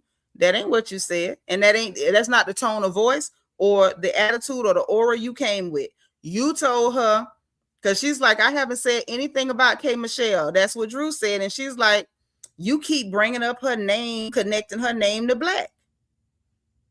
Simple. That's what you said. But she sat there talking to Carlos and lied. Then she said, that's all I said. And then Drew called me a lapdog. And I was just like, girl, she's saying, Drew said, now you being a lapdog to K. Michelle. I feel like Drew Sidora is an idiot. I've said it before. I stand on it. The weird people who are like, who started liking Drew last season because her and Portia were going back and forth. I don't care how they feel. Drew is an idiot. The reason I say that, you're calling her a lapdog. Apparently that's the only word you know. You call that girl Fat Tomb that was with Sheree that season a lapdog. Like, that's apparently the only word Drew Sidora knows, and which is why I call her Drew's a dummy. Not Portia. Shamea is not being a lapdog to K. Michelle. She's being a puppet master to K. Michelle, actually. She's feeding K. Michelle crap and pushing buttons to make K. Michelle act crazy on you. That's not a lapdog, dum-dum. That is, if anything, a Svengali. But I don't expect Drew to actually know that term. I digress. Anyway, so then she got into the son talk, and you got to have a son, blah, blah, blah. I literally wrote the words blah, blah, because I don't want to hear no more about a surrogate, a IVF, or having a son, blah, blah, smackety, smackety. That's the only thing that you talked about that was not, trying to spin narratives and pull strings like the puppet master. I don't want to hear it. We've heard enough. Have the boy or don't. What you want? I don't really care at this point. I'm over it. I'm over it. So anyway, now she's like, oh, I'm a peach with a purpose, after she talked about the sun, and then the fake crying with the vocal fry, pretending like her voice is cracking up because she's so emotional. If I can just help one person and let them know that you can be going through this, you can have a special needs child, and you can still have a dream, and you can still dream big, and you can still do this. Girl, shut up. Because that ain't what you giving us this season. Anyway, um, Carlos asked her, was it worth it? And that's when she was like, oh, Gerald told me. She had no answer to, is it worth it? She went into, Gerald told me, don't let nobody run you off or run you away. Like, again, not his culture. He would never, it doesn't make sense. Hey, Cecilia, it would. Then Carlos was like, yeah, got a peach, lost a friend. And she says she's still grieving over that friendship with Portia. She still misses Portia. She still reminisces over Portia. She still defends Portia in rooms that she's not in. And my thing is, that's your problem. You still reminiscing over Portia. You still miss Portia. You grieving over the loss of your friendship with Portia. And I think that she is incensed because Portia couldn't give a darn.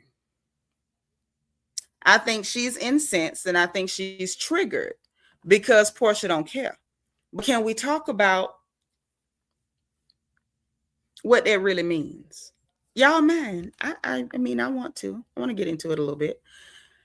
What it says to me, if someone has done you wrong, the last thing you want is to sit there and think about it. I'm not going to grieve over losing somebody who did me dirty. I don't know a lot of people who grieve the loss of somebody who supposedly did you so dirty. When somebody does you dirty and you done, it kind of looks like Portia. Portia's the one moving like, you did some old reptilian stuff to me and I'm over it. The person who can't move on is usually the person who did the dirt. I'm just saying. I'm only saying that's what it looks like to me. And it's giving she's bothered because Portia's over it. And the person who can't get past it, who know they were wrong, is usually triggered by the person who is like, yeah, I'm done. I don't want to keep going through it. I'm done. It's over. It's a wrap. We see it with men and women every day. That man will cheat on you 99 times, about 100 times. You like, yeah, I'm done. I'm gone. I'm moving on. I'm dating other people. I'm going on a trip to Diddy Walt Diddy. Then this man is mad. He making subliminal social media posts because he can't believe you just moved on. I just can't believe that you cut ties and made a clean break. I just can't believe. That's what it's giving. Portia is very indifferent. And that is the behavior of somebody who feels like I was done wrong. I don't have to justify anything. I just want it to be over. It's giving Chrisette Michele, blame it on me. Say it's my fault. Okay. It's giving, call me, as long as it's over. Y'all remember that song by Chrisette Michele? Tia Jones say Shamea already, Portia Williams apologized to her and she forgave Portia, but then she brought it back up on the show. Plus Shamea know Portia is one of the most hated people on the show. Loved and hated at the same time. What I will say is Portia apologized. She said she forgave her, but she brought up that old stuff to justify what she was trying to do to Portia. That's what people do. When they try to do you dirty, they're going to try to justify it. They're going to try to give you a name and a jacket to wear that ain't even yours because they need to justify the dirt they planning to do you. That's just how that go. That's right. So, hold on. Tom got it. Sometimes you have to walk away regardless of whether you at fault or not. That's why I brought up that Chrisette Michele song. That's right. As long as it's over. She said, call me a liar, a cheater, anything that you want, as long as it's over. And that's how Portia's acting with her. As long as it's over, as long as I'm not fooling with you, I don't care what you tell anybody. Hey, Camille Fun, hit the like button. Bless woman of God. Thank you for being 184. Okay, happy Thursday. So that's what I got with the I'm still grieving. You can't just turn that off when you care. Yes, you can. The person who can't turn it off is the one who was in the wrong, got caught up in your mess, and the person don't want to listen to you. They don't want to work it out with you. They don't want to sit down with you. I've had people do that with me that we weren't even close like that. Like they went, told lies, did a bunch of nasty stuff.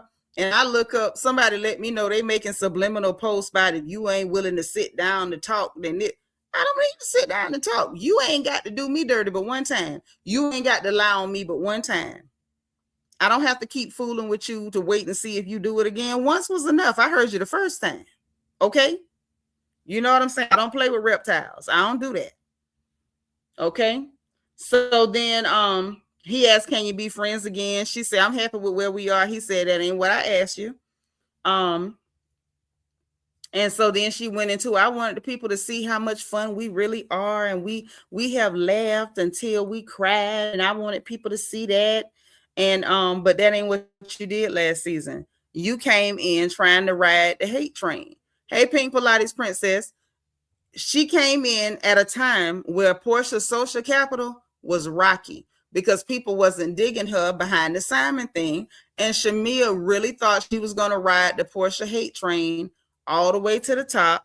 And now I'm going to be a fan favorite because I'm going to go against you. It worked for Drew Sidora. Drew wasn't no fan favorite until she beefed with Portia. And she still ain't really a fan favorite, but she did at least garner a decent little fan base by beefing with Portia. I think Shamea was like, I'm gonna beef with Portia, but I gotta set it up like I'm a good friend and I'm loyal to her fault, and look how bad she treated me. And she was gonna ride the hate train. Drew beat her to it, and that was it. Okay. That's just what that was.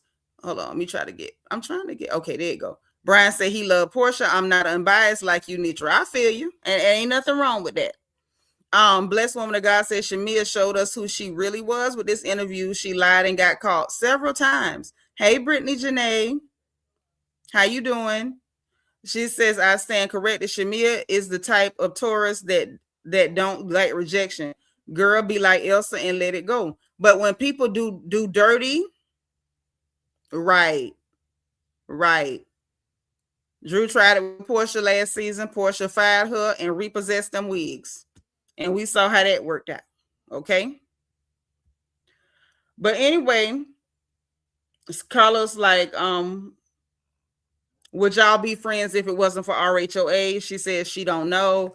Y'all, you didn't really like that girl. You probably would have kept being fake friends with her. Y'all could have been frenemies or whatever. I knew what you mean. Yeah, Shamea don't like rejection. Yeah, because she felt like I want access to you. How on earth can I stab you if I'm not close? And Portia cut off access, and that became a problem for her. So the K. Michelle mama in the club situation, let's get into that. So she said it was the opposite, that it wasn't 2 a.m, it was 12. She showed the I think she said a screenshot, or I guess the information on a picture they took there at 12 o'clock. Taking a picture at 12 don't mean you couldn't have been there at 2. I don't think it matters, but that's what she said. She said they were actually home by 2, and it was a Babyface Charlie Wilson concert, and that she met Candy and Mama Joyce up there. So the mamas came and the daughters came, and if so, that's cute or whatever.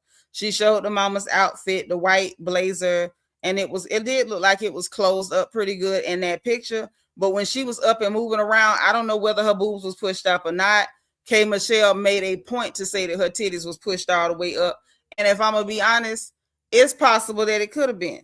Because Miss Sarah ain't been acting like herself this season. I'm going to just go on and say it. I don't care who don't like it. Miss Sarah has not been acting herself this season. Mama Morton been real weird with them long stringy wigs that we never seen her in, and piling on all that mortuary number 7 makeup. It looks crazy. Even fake eyelashes. We ain't never seen Miss Sarah like that. So do I put it past her? to have been dressed a little revealing at the club. I don't put it past her at all. Do I know she did it? No, because we've caught K. Michelle telling lies. And so this is the thing that I say about these women on these shows. This is why I don't go up for anybody. Because once I catch you lying one time, I believe you could be lying every time you open your mouth.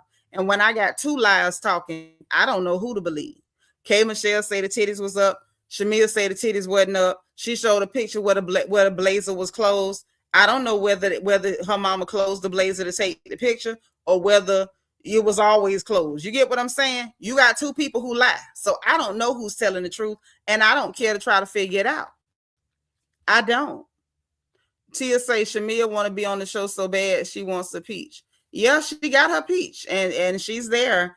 And her mama is acting really weird this season. I don't know what that is, but it's kind of awkward to watch. It's awkward to watch.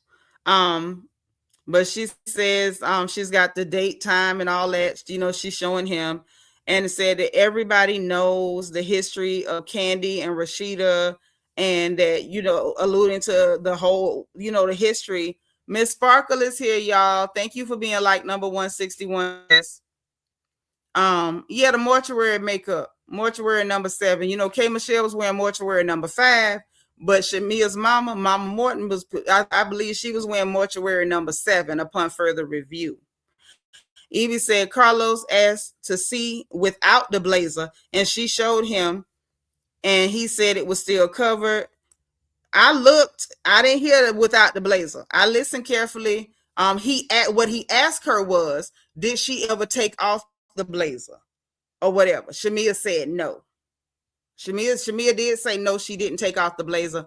But in all honesty, I got two people who tell lies. I can't call it.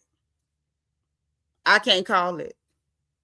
I refuse to even try to call it because I don't have enough information to say it's more likely that this liar is telling the truth. I can't call it. Anytime it's two liars, I'm kind of up in the air unless I can get more evidence that supports one person's story over another. But K. Michelle has told blatant, bold-faced lies, and Shamea just sat here and told a string of them. So I refuse to call it. She said that that something happened at the club, and she did not address the fact that K. Michelle said that her mama held her hand for over an hour in the club, whether it was an hour or not. You held it for enough time, more than likely, and we've seen Shamea's mother behave this way, so I believe it's probably more likely than not this time. You held it for an extended enough period that if it wasn't an hour, K. Michelle exaggerated and made it an hour in the club. And please be loyal to me, and none of my friends want me to be friends with you. Something to that effect was said, or something that she could twist was said that way. What Shamea claims happened was that she asked her where they was going when they left here. She said she was going to go somewhere, but Kandi was going to be there. And so she couldn't go because Kandi can't hang with her or whatever. And say something about she mentioned it to Kandi, and she was like, nah, you know, because Rashida's her friend and Candy's so loyal. And if she's friends with somebody and they don't like you, then she's not going to hang with you, blah, blah, smackety, smackety, right? And she's loyal to Rashida. And so she said that Kay said, you know, you keep telling me your friends don't like me. If for her to tell you that she keeps saying that you keep telling me your friends don't like me, why would she say that to you if nothing was said like that? Something about that, it doesn't make sense. Why would that come out of the blue unless you told her that your friends don't like her? Gigi, hey boo, how you doing? Welcome, baby. Pink Pilates Princess says, two liars, only God knows. Amen. Amen. And so Carlos did keep asking, well, what did you say? And I didn't get any clarity. I didn't get none. I'm gonna be honest with you. I got no clarity whatsoever on that. She's like, that I told her I like you and I want to get to know you, and I still feel that way. Carlos brought up Dallas and K. Michelle talking about her mysterious plot, and do you still believe her now that she's saying this stuff? that that she's saying that you said these things, and you're saying that blatantly the opposite happened and you did not say these things. Do you still believe her about her so-called plot that she brought up in Dallas when she cried at breakfast? I'm adding words, but that's what he was talking about. And she was like, it's perspective. I felt like she felt like I said that. Either you said it or you didn't. You can't feel like somebody said something unless they said it. If you're saying I said something I didn't say, you didn't feel like I said it, you told a lie. Hey, Blue Devil Babe. Sarah Baker, hey, welcome. She said, but remember, the Nosh guy spoke about the meetup with Kay, Shamea, and Shamea's mama. He said they was all drunk and they left the club late. He did say that, Sarah, because I still got the notes in my notebook. You absolutely right. And I don't remember seeing you here before. Welcome. Y'all welcome Sarah to the chat. Okay. And so the guy did say that. Matter of fact, he's the first person we heard it from about Shamea mama being in the club late night and all that stuff going on. Okay. So I'm not saying his mouth is a prayer book. We don't know him either. We know that he put his naked feet on people's kitchen counters. That's what we do know about him. But he said it. He did say that. Y'all spam the chat with welcome now. Okay. Welcome, Sarah. And so she's like, well, she felt like I said that. And I don't remember her crying in the club. And Carlos had that wrong because he was like, was she crying in the club? K. Michelle never said she cried in the club. She said she went to her car and cried in her car. That's what she said. And she's like, I don't remember her crying in the club. Like we was having fun or whatever. And she's like, at the reunion, I want Kay to tell me who told her about this plot. Because I don't have a reason not to believe her. And I still want to believe her. And everybody else is trying to make her look like she's crazy and she's a liar. And you're welcome. You're welcome, beautiful lady. She says, well, and I still feel the same way. I still want to, believe her and all this stuff. And so I was talking to Peanut, and Peanut said, that don't make sense. If somebody is talking about your mama, let's put this in perspective because she had a good point. If you can lie on my mama and say that my mama was holding your hand in the club trying to manipulate you, and I told you that don't none of my friends want me to be your friend, and that's not what happened, and it wasn't 2 a.m, it was 12, and you saying I said stuff I didn't say, and you said my mama titties was pushed up, you saying my mama's a hoochie, old chip tooth hoochie at that, but I still want to get to know you and I want to be your friend and whatever. That doesn't make sense unless you have an alliance with her. So no matter what she said, you're not finna go at her too crazy because you don't want her to get to that reunion and blow up your spot like Britt Edie did last season. There's no other reason for you to be saying, I still want to be her friend. Mind you, she's still mad about the room situation in Dallas that Cynthia had no control over. Cynthia is not housekeeping. Cynthia don't work for housekeeping. And she still, I was so disappointed in Cynthia about that room, and it was so dirty, and this and that, and then talking about the big feet. Shut up. Cynthia didn't do nothing to you. Nothing at all. So you can sit up and still drag Cynthia about housekeeping as though she's the maid. But K. Michelle can say that your mama is a hoochie that be in the club at 2 a.m. with her titties pushed up, and you said a bunch of stuff that you claim you didn't say, but you still want to be her friend and get to know her.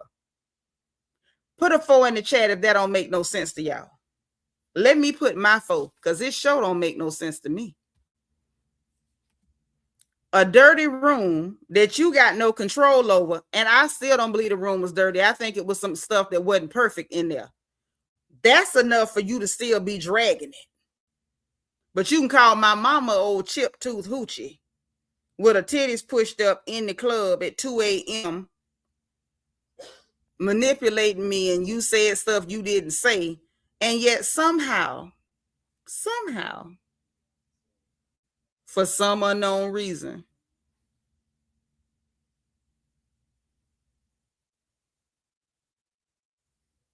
You still want to be my friend and get to know me, and you still gonna defend me, and you're not mad about me, potentially lying on you and talking bad about my mama because it was on screen and I seen you do it.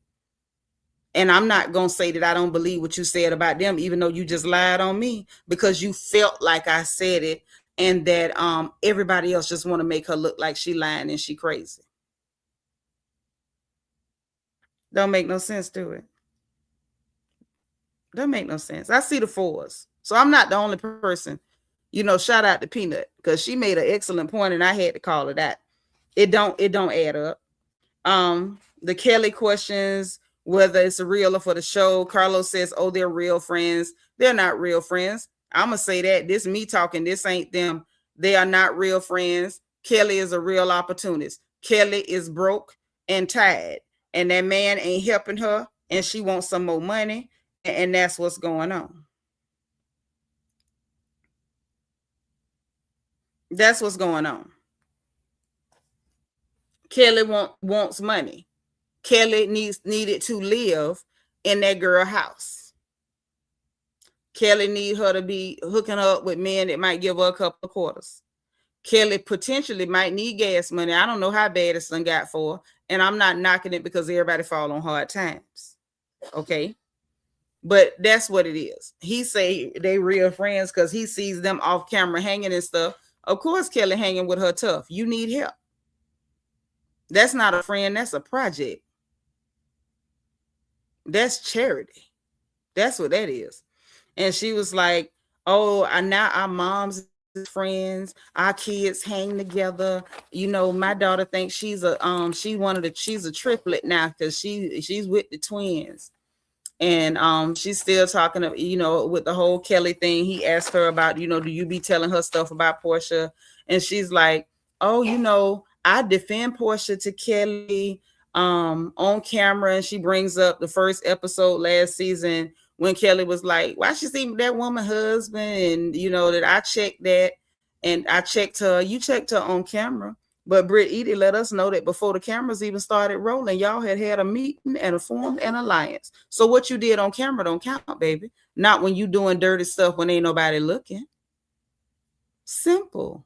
It's as simple as that. So he says, well, are you that's when he asks her, are you telling stuff? She says no. And that when they're fighting, I just sit back and I don't get into it. Or whatever. They mentioned the Jarvis guy and said that her and her husband double dated with Kelly and this Jarvis guy. And I don't doubt that she introduced her to somebody who knows who the man is. I simply do not believe that this man paid $70,000 for teeth when he could have just, put her in another house. Doesn't make sense, right? He could have paid off some of them debts. Doesn't make sense, right? A lot of stuff don't make sense when you lie. And said that she introduced her to him at the Hawks game and he was courtside. Carlos said, is it Dennis? She says no, because he said he heard he was in entertainment and he was in music, and she wouldn't confirm any of the things that he heard. I think Carlos said he heard he had 2 children or something. She didn't confirm any of the information that Carlos heard about this guy and this giving, that he was spot on, because if not, she would have just said, no, that's not true. None of that's true. So, her not confirming, definitely gives, it was something to it.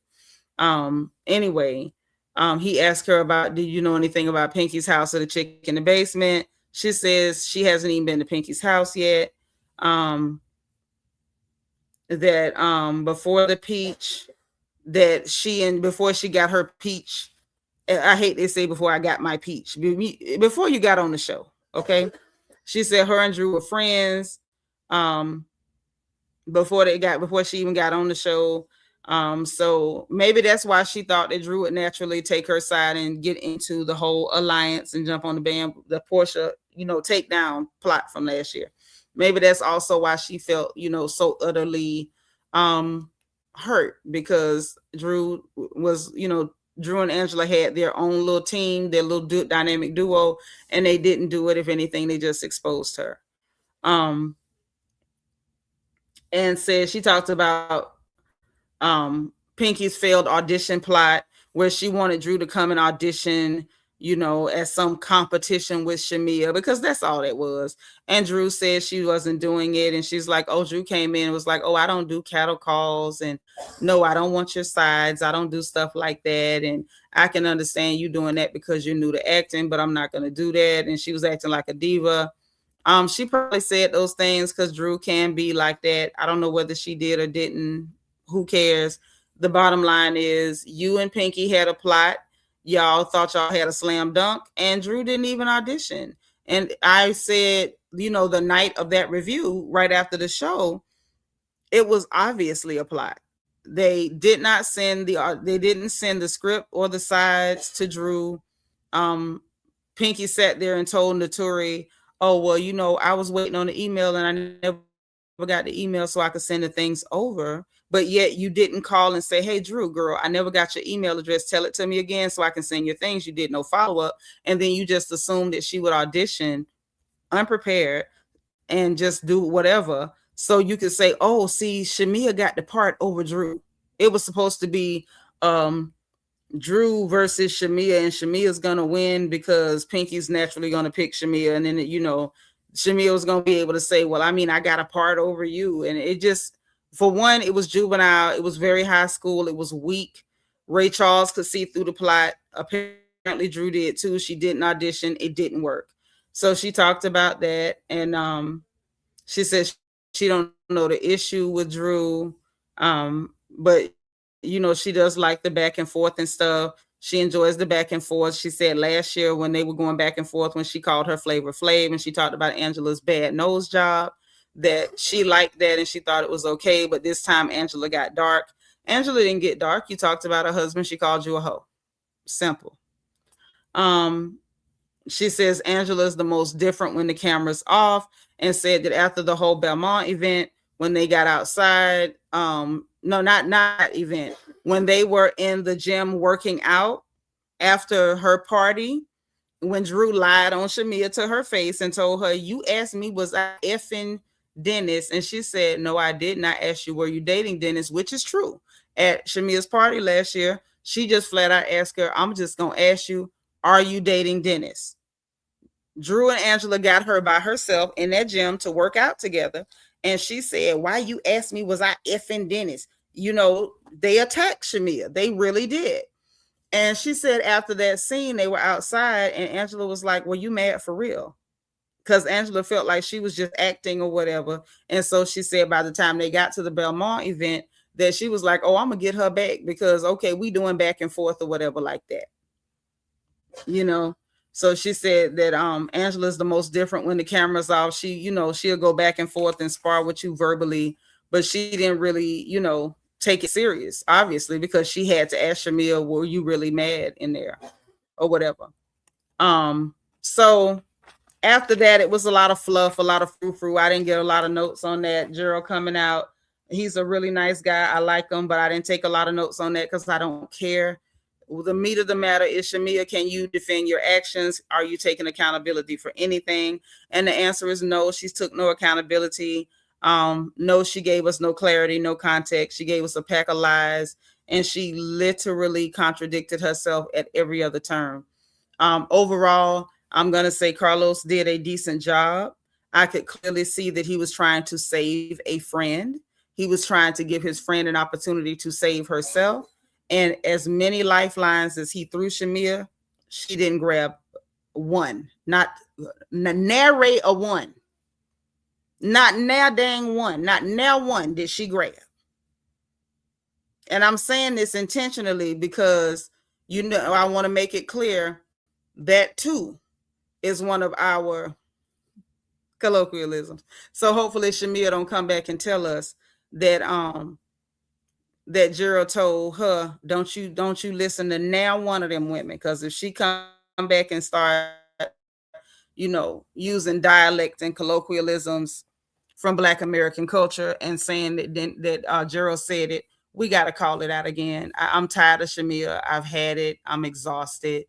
Shamea said her husband can buy the whole team, so why would she need to date him? Yeah, I didn't even put that in the notes because I thought it was whack. It's the fact of Your husband could buy the team. Your husband's not a billionaire. Like at some point, let's be real. Your husband's not a billionaire. He's a millionaire. And I'm really proud. I like to see black folks. I don't care where you're from. I like to see black folks with money. It makes me happy. But that man ain't no billionaire. And those team owners, they're not millionaires. They're not. And that's cool because you don't have to be. You don't have to be. But he's super successful. And I love that for him. But, it was just the whole, she thought it was, you could tell when she said that, she thought that was something sporty to say. These guys are young. I'm not messing with these guys. Can we talk about it? Why would I mess with somebody on the team? My husband could buy the team. He can't. It was I would say it was reminiscent of back when Karen was calling Uncle Ray Black Bill Gates, but I felt like that was just, fun and braggy on that. But, to try to go that route here, it just seemed a little awkward. Y'all, like I said, y'all see, I didn't even put that in the notes because it didn't make her look good. And at this point, we had to drag on all them lies. I didn't want to make it worse. I just didn't want to make it worse.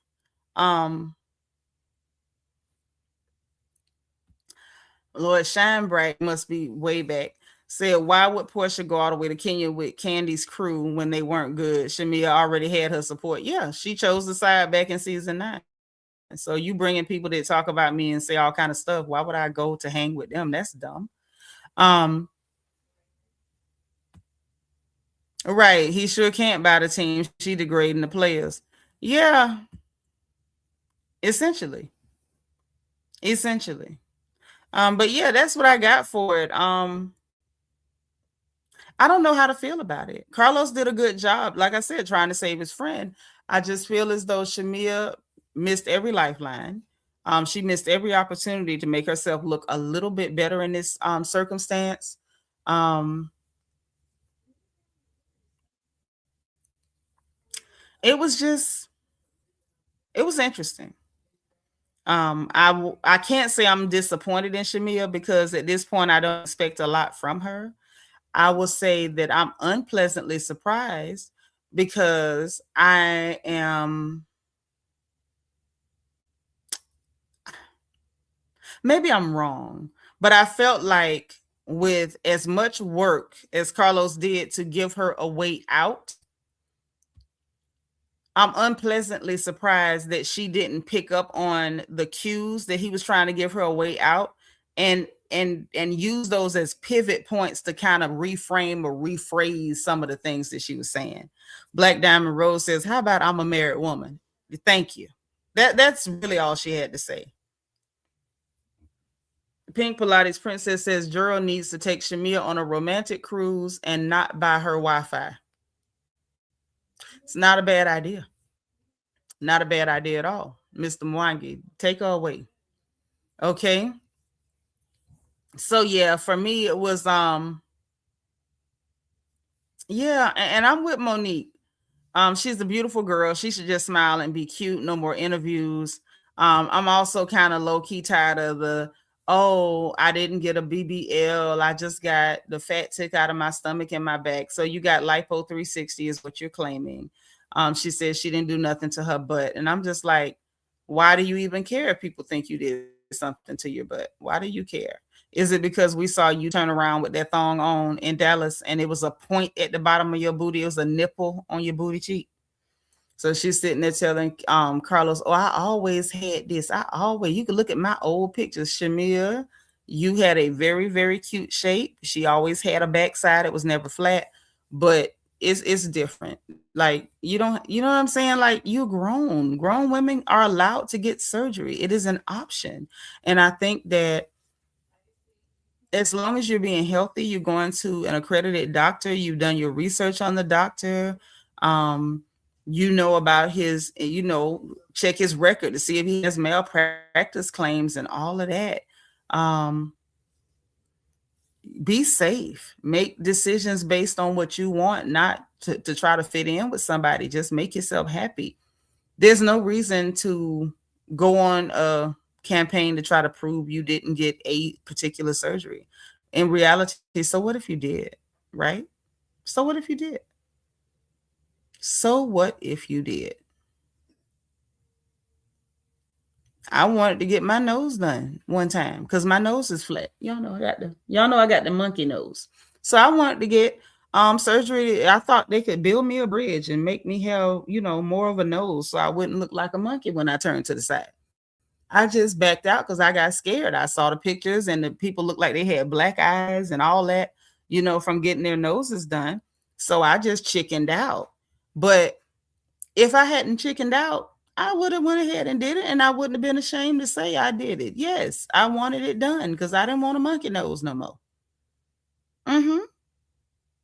And I'll give it about a good 5 more years, and I'm probably gonna get something done to my bosom. I think that'll be a good idea.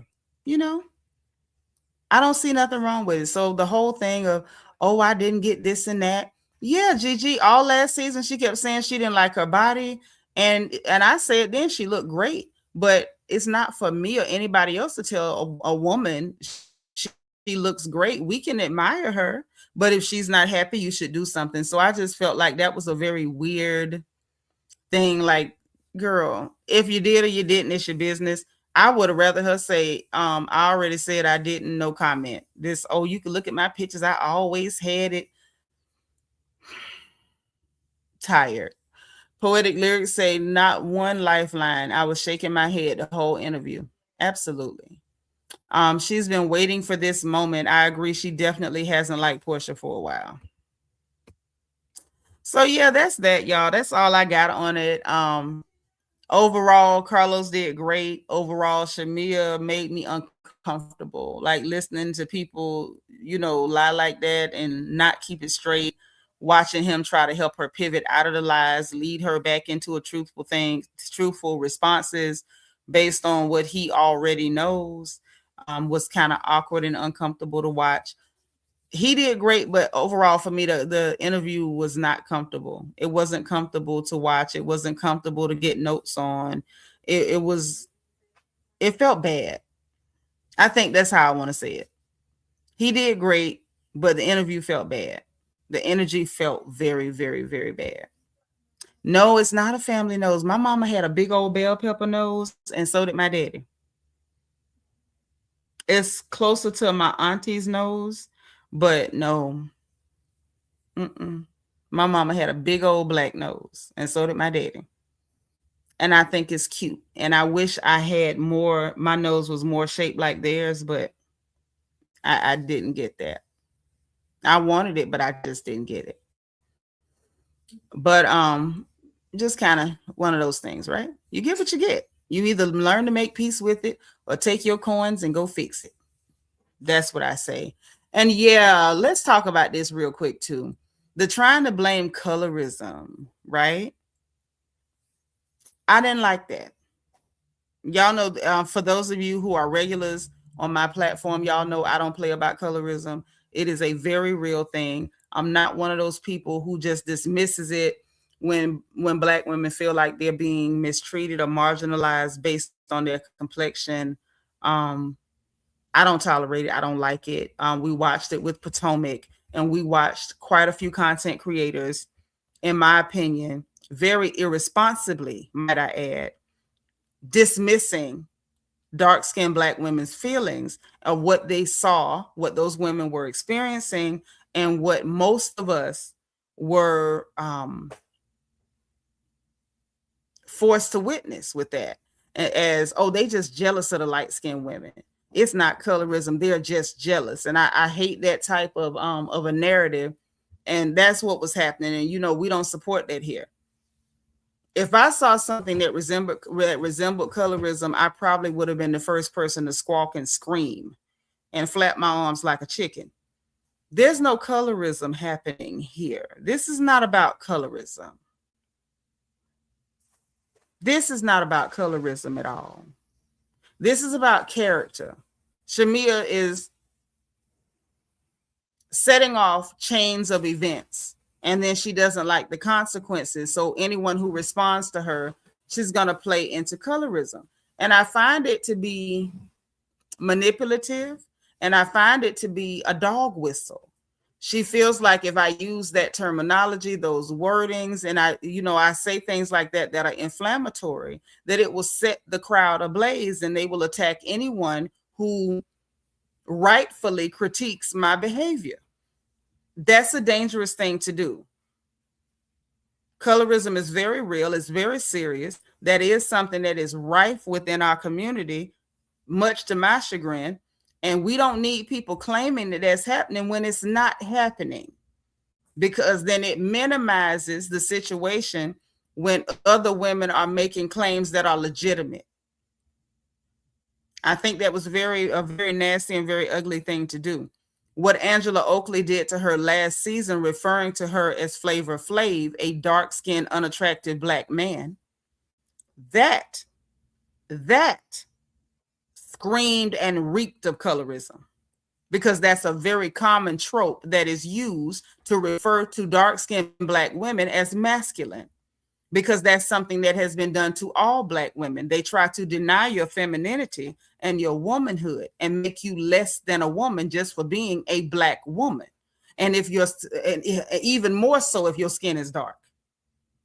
So when Angela did that, I was absolutely incensed. I was pissed. All of my videos are up because I never take one down. I called Angela out immediately after that episode because I thought it was disgusting. And I said then that said a lot about Angela Oakley's character. She talked about your bad nose job, and you went straight for, I'm going to call you a dark-skinned Black woman, a man, an ugly man at that. That was disgusting. That was disgusting. That was colorism. And you know what else it was? It was ironically not addressed by Shamea Morton at all. Something that was extremely colorist was said to you last season, and you said not a peep, nary a peep. You even referenced your back and forth with Angela when she made that very colorist comment, and you still couldn't catch actual colorism. But you trying to sell us a dream about colorism going on now with these women that ain't even happening. It ain't even happening. But when the actual colorist comment was made towards you, highly inappropriate, highly distasteful, highly offensive, you said absolutely nothing. So am I to believe when you're being treated inappropriately because of your lovely dark complexion that you too dumb to even recognize it, but you'll pull it out the crack of your newly cemented behind because you're being called on your behavior? Shamea, you are the worst kind of Black woman. You're the worst. You are the worst.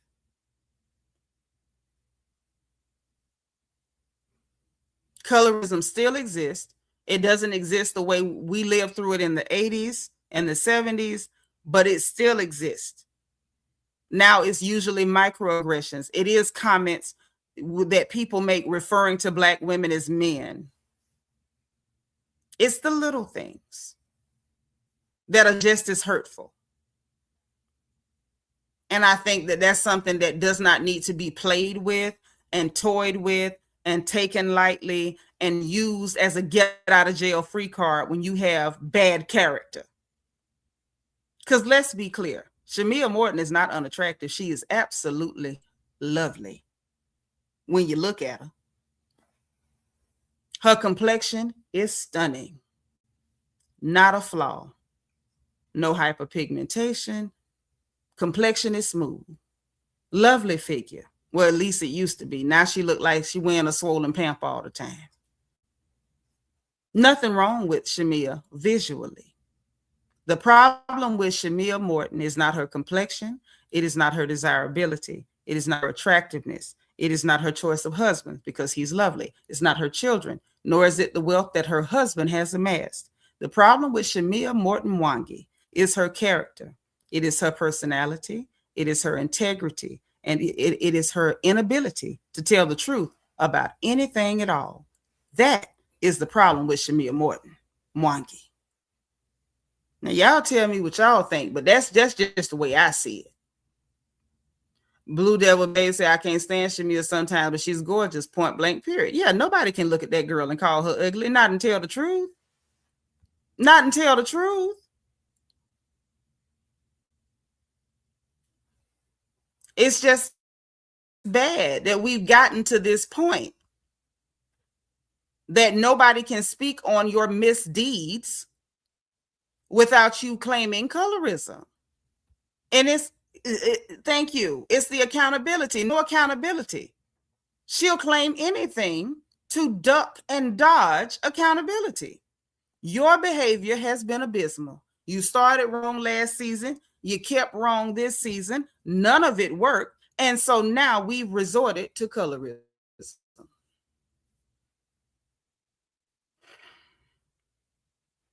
How pitiful.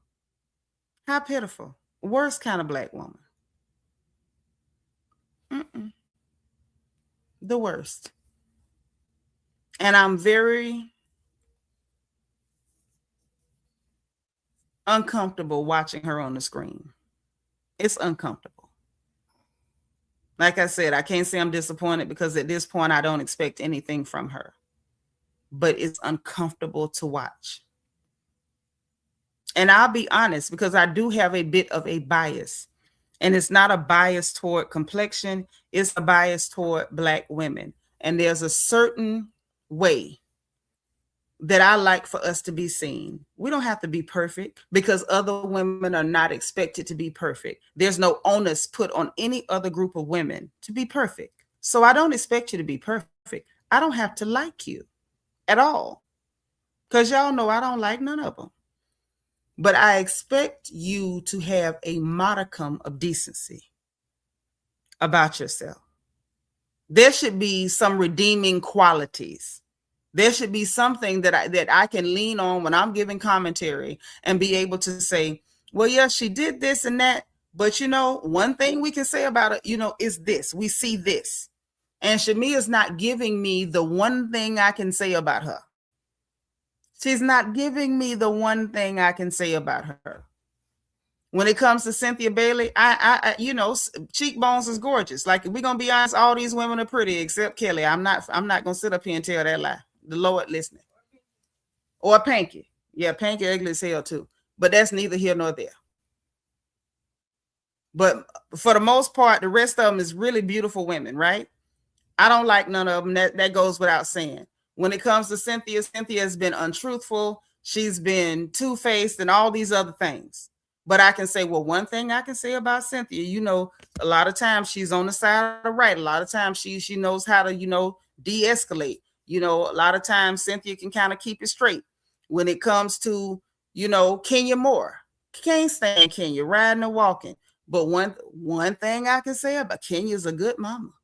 One thing I can say about her, she's a real good mama.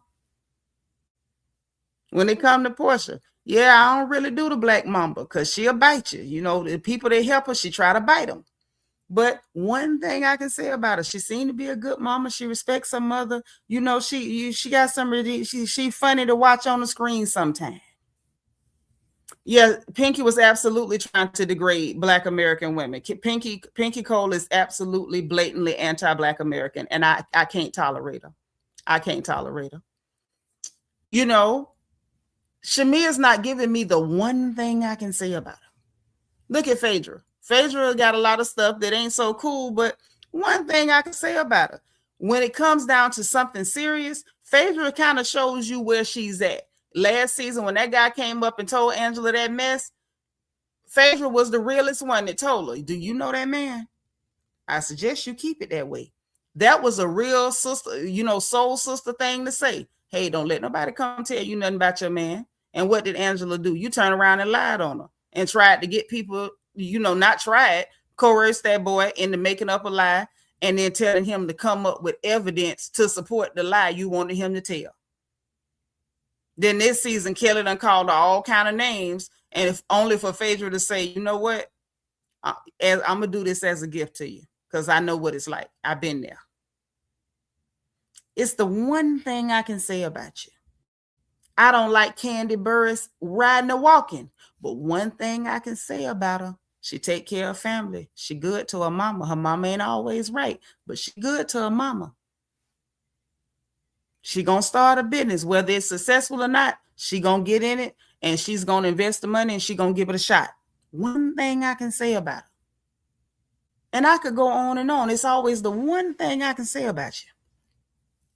But when it comes to Shamea, she ain't giving me that one thing I can say about her, and it's making me uncomfortable.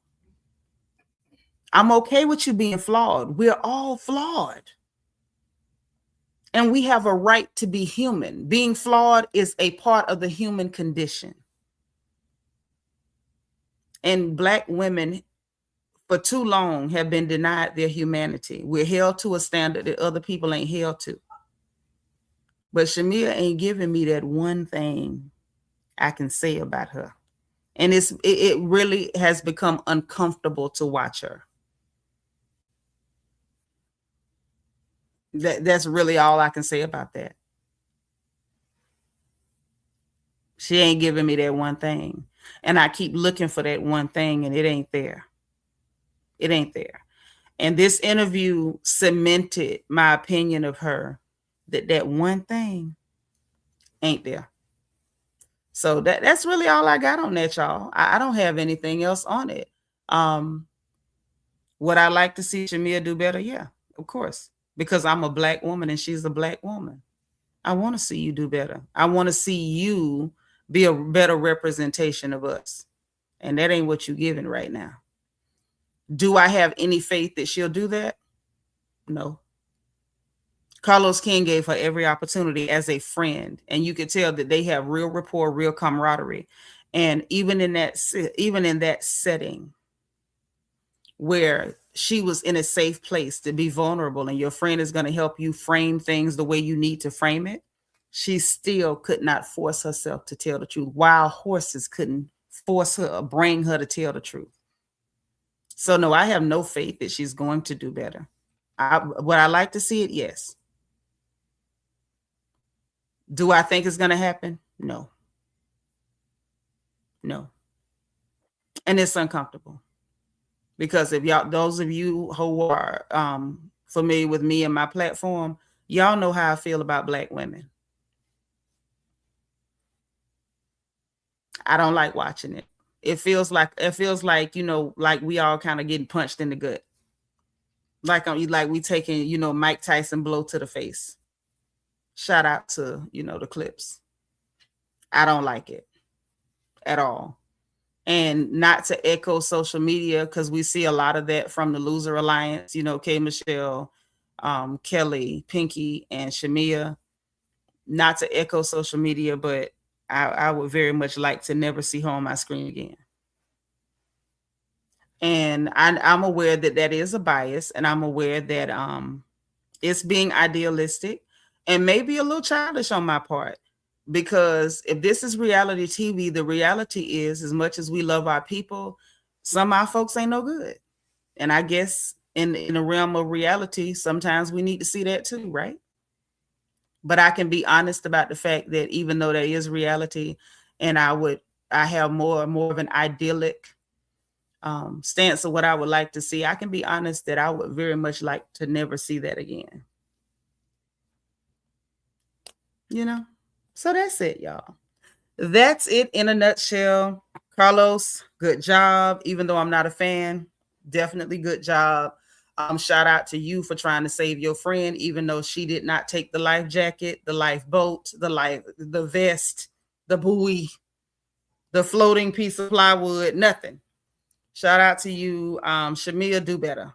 And to everybody else, y'all know what time it is. If you didn't hit that like button on the way in, I need you to pretty please hit that like button on the way out.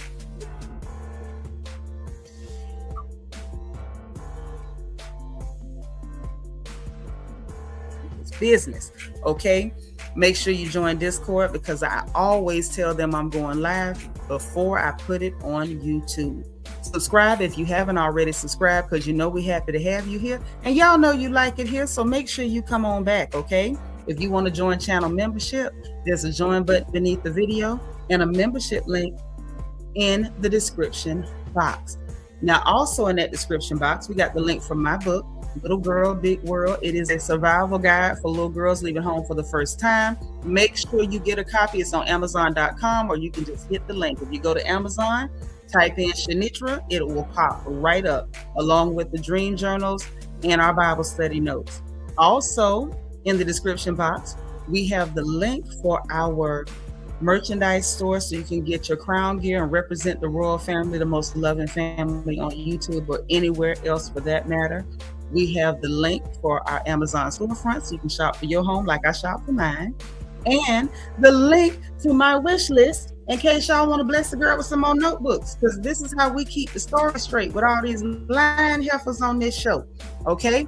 So listen, y'all enjoy the rest of your evening. Happy Thursday to you. Good night if you're going to bed. Sweet dreams, say your prayers, and all that good stuff. And remember, in case nobody else says it to you, God loves you, I love you, and there's absolutely nothing you can do about it. We will talk to y'all again later as the gossip permits, okay? Bye.